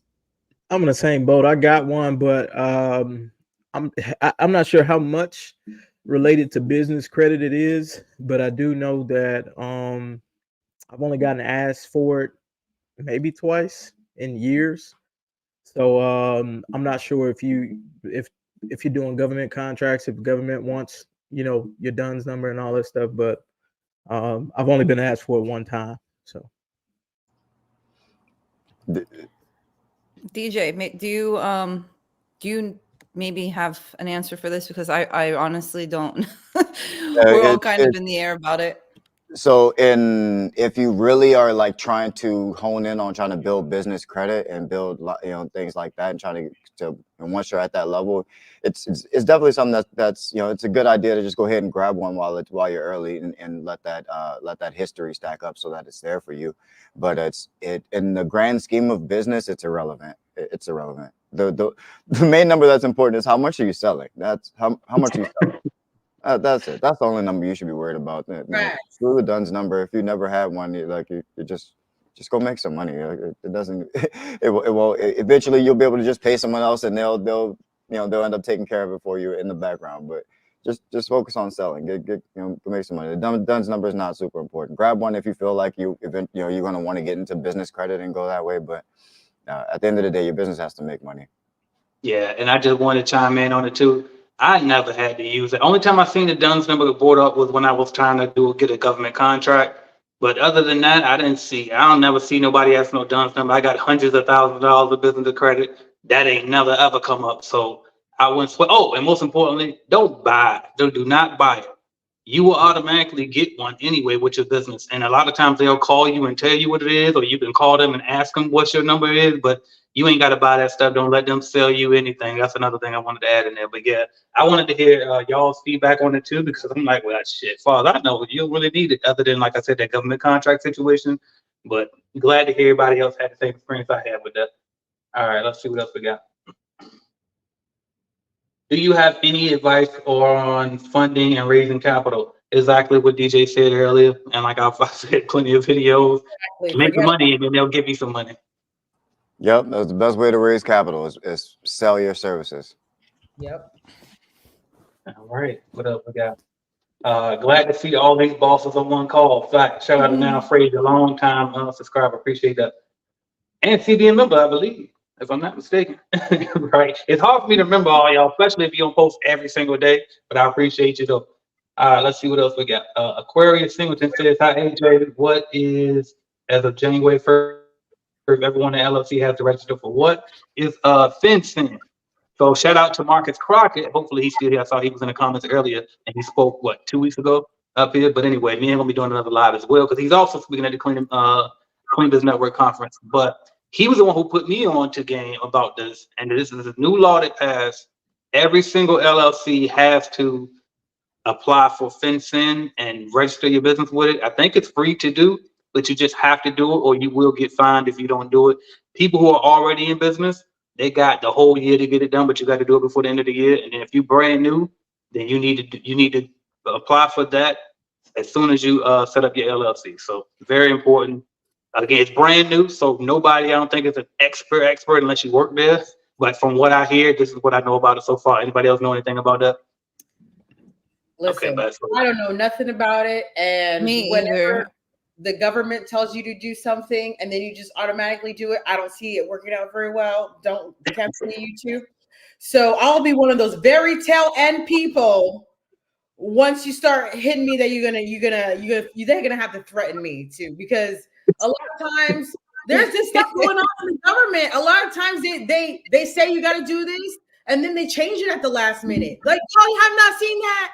Come on. No, you're not lying. That's why I'm laughing, because I'm literally the same way. Like, now let's see what these first 100,000 people do first, and see how it affects them. They might be the ones that get audited or something. Like, again, and this is for people already in business, but they saying that if you brand new, you got to do it immediately. So if y'all ain't got no LLC yet, don't listen to what me and Mila saying right now. But for everybody else, if you got one, shit, we're gonna sit by and play the background a little bit. Let everybody else get their COVID shot first, and then we'll see if we don't decide.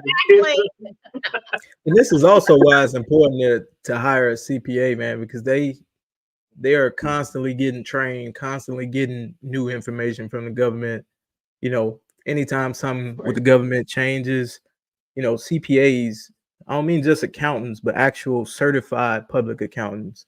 They're the first people who actually get the information about the legalities of everything. So them and I guess business attorneys, but that's why it's always good to outsource that stuff. I'm not an administrative person at all. I'm so I don't even like to talk about that stuff. So that's why it's good to just hire somebody to take care of all that, make sure you're straight. Yep. And All with right. that, you can understand why. Because I like to understand, like, whenever somebody tells me something to do, like, I want to understand, like, why are you asking me to do it? Like, dig a little bit deeper as to, like, what's the real reason. So Facts. I don't really understand the real reason. I'm just going to be sitting back until you kind of probably going to find me first. And then I All right. Juicy Jules says, I started my cleaning business this month and I'm in the process of getting legal. I filled out the fencing, good for you. We were just talking about it. And they asked if I need to pay an excise tax form 1040. I'm not an accountant. I haven't applied for fencing yet myself. I don't know this one. I will speak to somebody that knows more about it than me, but I ain't the one. I'm sorry. Y'all got anything? Nope. All right. On to the next Nope. one. I'm stay far away from that. Okay. Dude, I hate when I gotta leave somebody hanging like that, but if I don't know, I don't know though. All right, what else we got? Do you guys build business credit with your company? If so, we got a lot of these today. Again, make some money. The creditors will come sign you. I promise you. They're gonna see all that money coming through, whether it's they see it through your bank account or whether they see it through your credit processing, like Carolyn was saying earlier. But either way, they'll find you. They're not Yeah, a good to you. I love having an Amex card with my business credit. My business credit looks so good. They're gonna give me a little gold card. Okay, I'll take it until I get the For black. sure. Oh, thank you for saying. Thank you for I was saying that. gonna As a matter of say- fact, if you go to You're gonna beat me to it, AJ. I was gonna go say check out the Clean Biz Network website. AJ actually has either one or two different credit cards that you can apply for.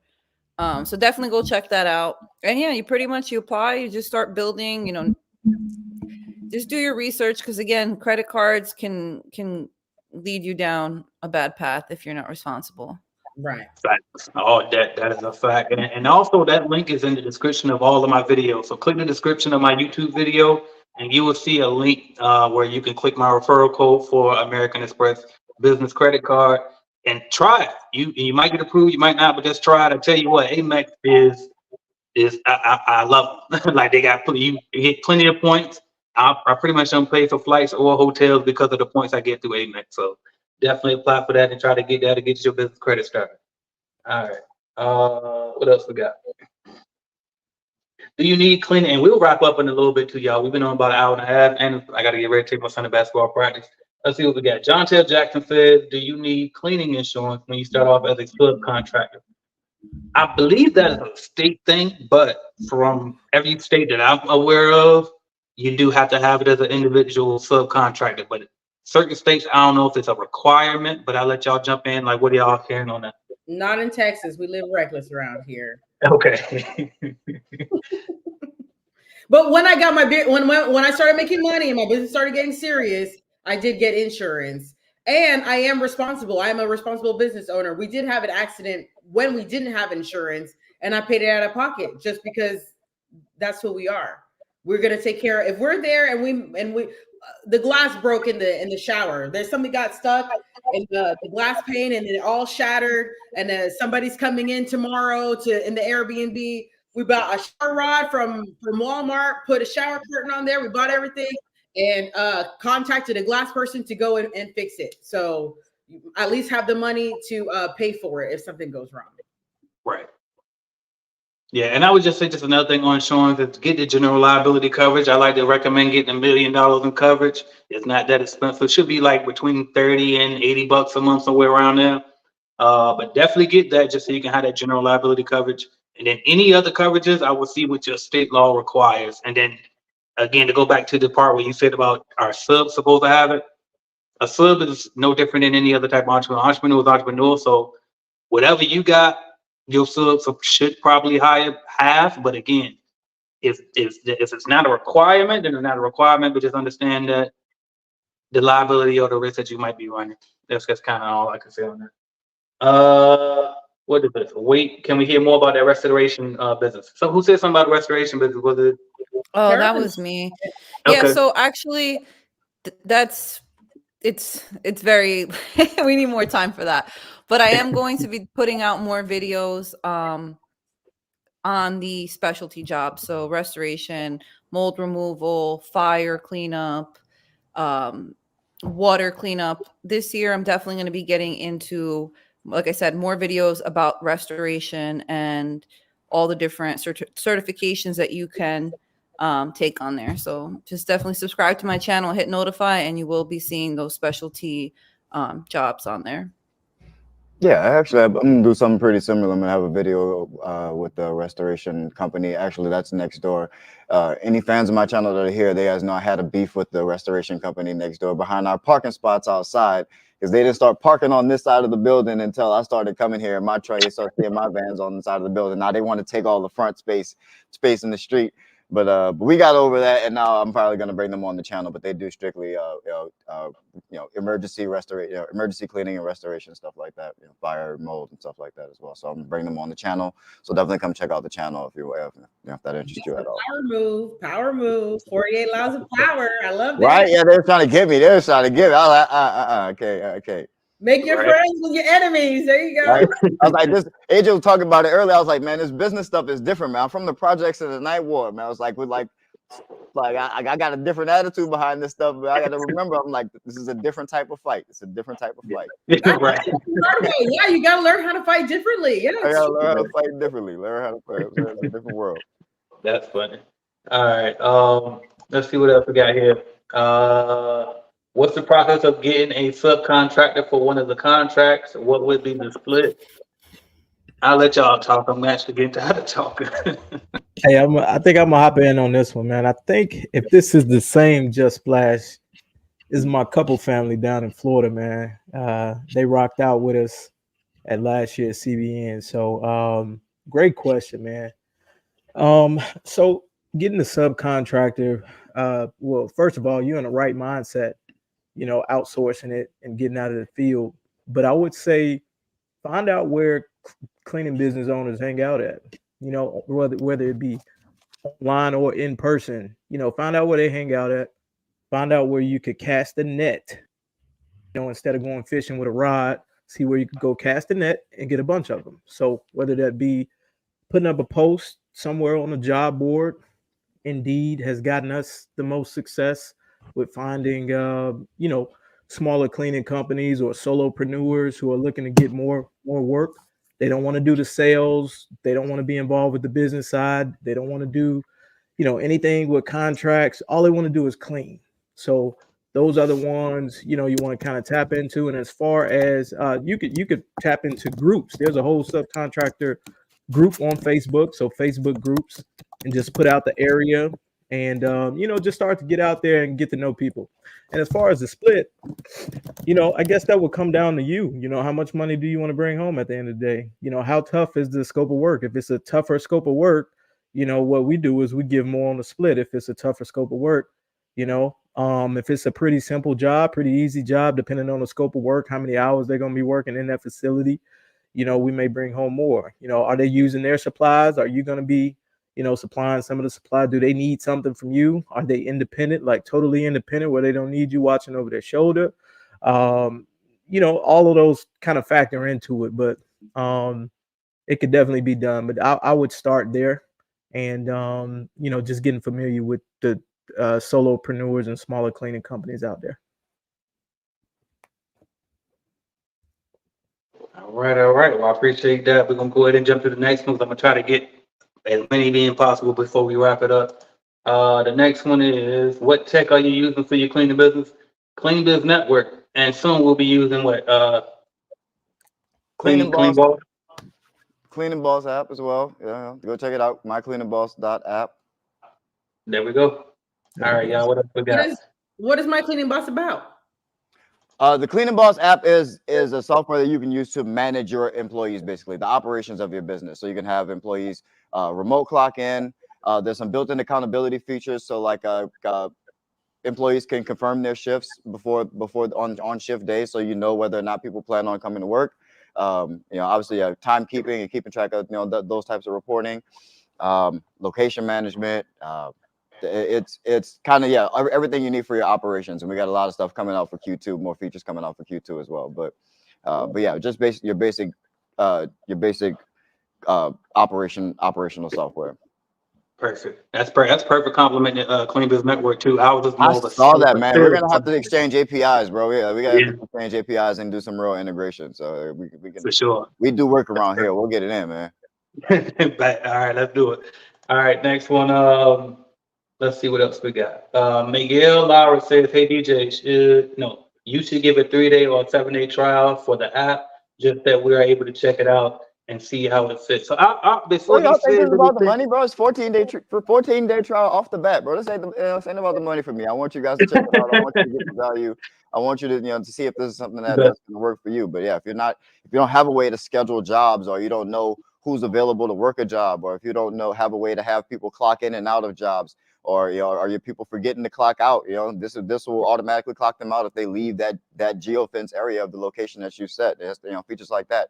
If you don't have things like that in your company, as we talk about tech and things to have in your company, I think this is the really great one to have. But yeah, definitely gonna have a 14-day trial right out the gate. And then later on, when we do sales and I do advertisements, I'll probably do like a 30-day trial for those advertisements, as just to be as an example. I don't hide anything. I show you guys how I run every last business that I own. And so I have no secrets. I just show you guys that the work is a difference maker.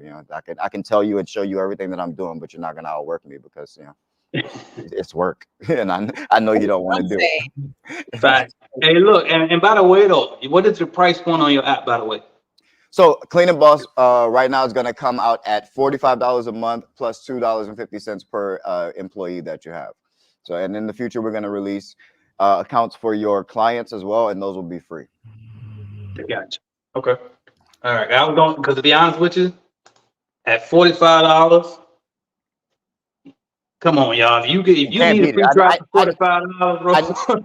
I don't even think people have started looking into the software. Like most people starting out haven't started looking into software. But once you're in that market, you'll realize that as price point, you can't beat it. You won't Oh, find anything. absolutely. Yeah. Okay. Ajax said sometimes hard with net 30 payments. That's why you should take DJ's advice and bill up front. Yeah, I'm trying to skip a I'm little not bit. saying never take net 30 payments. At some point in your business, you will have a nice solid backlog of income. You will have a nice emergency fund for your business. Oh my God, my lights just went out. But that was my tube light battery just died. Y'all seen these all over YouTube.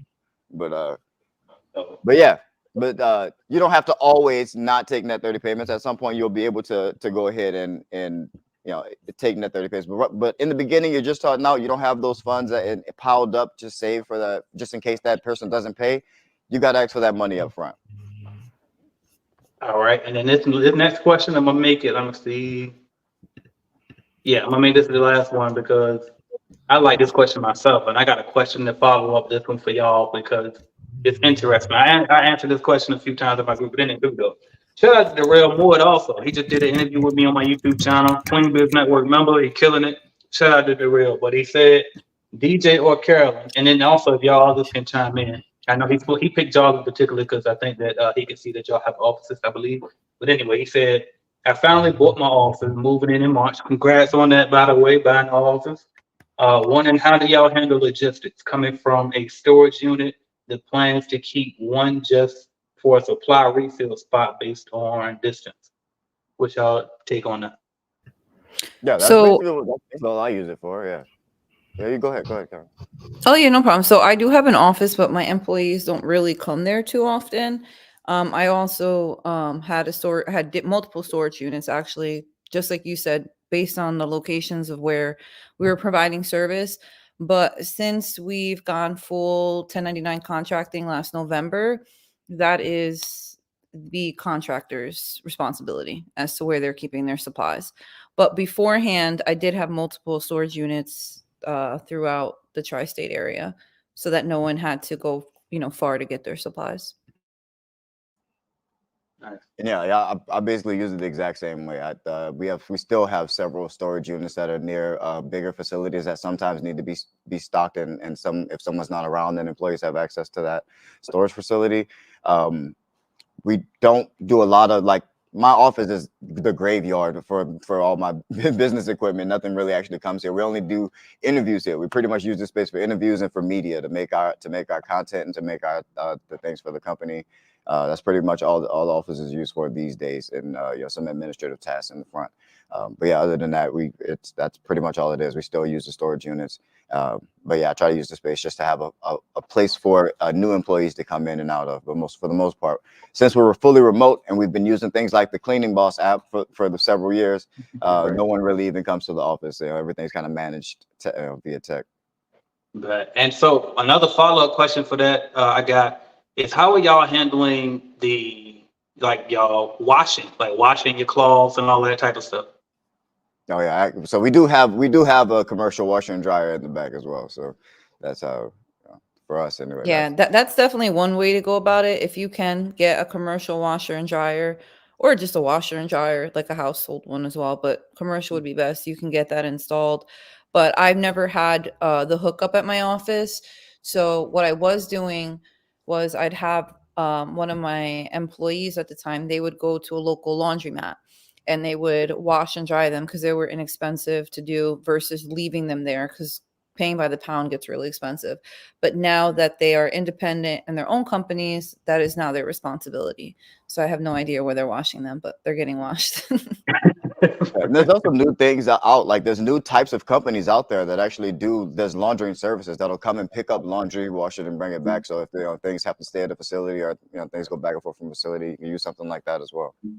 Yeah, I was gonna tap in on that. We definitely use one of those companies where they come and pick up the laundry, they wash it, they bring you fresh linens and things back. So factor that, whatever that costs to be able to do that, factor that into your bid and let your client pay for that. That's so it won't come out of your overhead. So and also some laundromats, they do have some laundromats that do pick up and drop off as well. So anytime you get a client, when you're doing that walkthrough, look for that type of stuff. When you go to do the walkthrough bid, look for laundromats in the area, so that way you'll already know. And then what you do is just reach out to that laundromat, see if they do pick up and drop off. So, and also with laundry, I'll say this too. We don't do bathrooms. Well, we don't do toilets with towels. Okay. We do anything toilets that has to do with urine or feces, anything like that, we do with paper towels, because you don't want your towels smelling like urine. And then let's say you're in a case where where your staff member they don't mind taking them home or taking them to the laundry. They're not carrying around urine filled towels, just soiled with, you know what I mean? Just imagine if I'm not doing it. So I don't want them to do it. You know what I mean? So we don't clean toilets with any towels. It's all paper towels. So paper towels, it's more sanitary. You just throw it right in the trash. So are y'all buying the paper towels, or y'all using the customers? Because your customers get pissed off after a while. Yeah, we buy it. Okay. Making sure that. If anything, they're using our paper towels. Right. Right. Okay. But all right, y'all. Well, I appreciate everybody for coming on, and I think that before we go, the most important thing that everybody should know before they leave this call is meet us at Clean Business Network Conference on February 28th through March 1st in Las Vegas at the JW Marriott Hotel. I never said the location. I noticed that somebody asked earlier and I forgot to address it, but be at the JW Marriott Hotel. Meet us there, hosted by Tenacity Clean. Y'all already know them on their YouTube channel. Everybody right here is going to be on that stage as well. We can't wait to see y'all. Go to www.cbnconference.com. Get your tickets, y'all. And before we do it, let's go ahead and close it out, y'all. If y'all could just let them know who you are, where they can find you, all that good stuff. For sure. So my name is Carolyn Arellano. You guys can find me on my YouTube channel at Carolyn Arellano. On Instagram, it's at Carolyn CEO. And you can meet me in person in Las Vegas at the CBN Network Conference. That's going down over the next, I believe, 6 weeks. So we have, I think, 18 days left to buy your tickets. And yeah, I'll see you guys there. Yep, I'm Mila, the host keeper, on all the internets, YouTube, Instagram, LinkedIn. I go by Mila, the host keeper. Host keeper is my cleaning business. And yeah, that's where you can find me. I have a YouTube channel. Check out my YouTube channel. Y'all heard that I'm monetizing now. and I'm on Instagram a lot. So I'm trying to get on Facebook and all that stuff. But like I said, this is too much stuff. I'm trying to Hey, I'm not trying to do all this stuff. Right.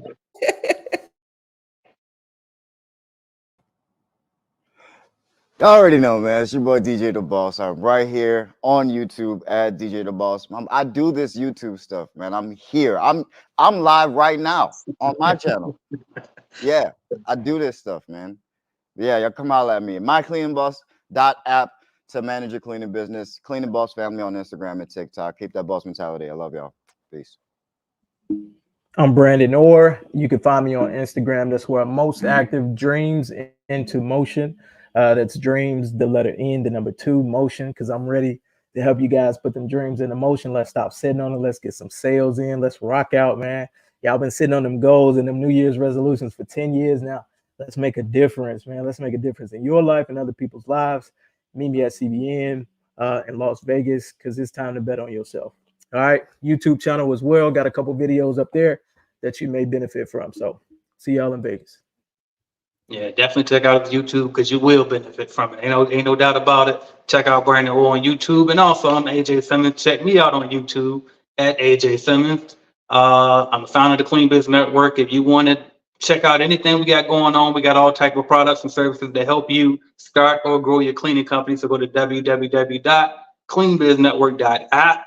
We also got a mobile app. You can check that out as well. And meet us at the Clean Business Network Conference, y'all. www.cbnconference.com. Thank y'all so much for coming out today. Thank you to the people on the panel right here. Appreciate y'all for taking the time out. And all the viewers, thank y'all. Make sure y'all subscribe to everybody on here, y'all. Let's get it. See you guys in Vegas. Top, ain't none of y'all stopping me. Used to say I never get a ring, Charles Barkley. Now I got a wife, got kids, own property.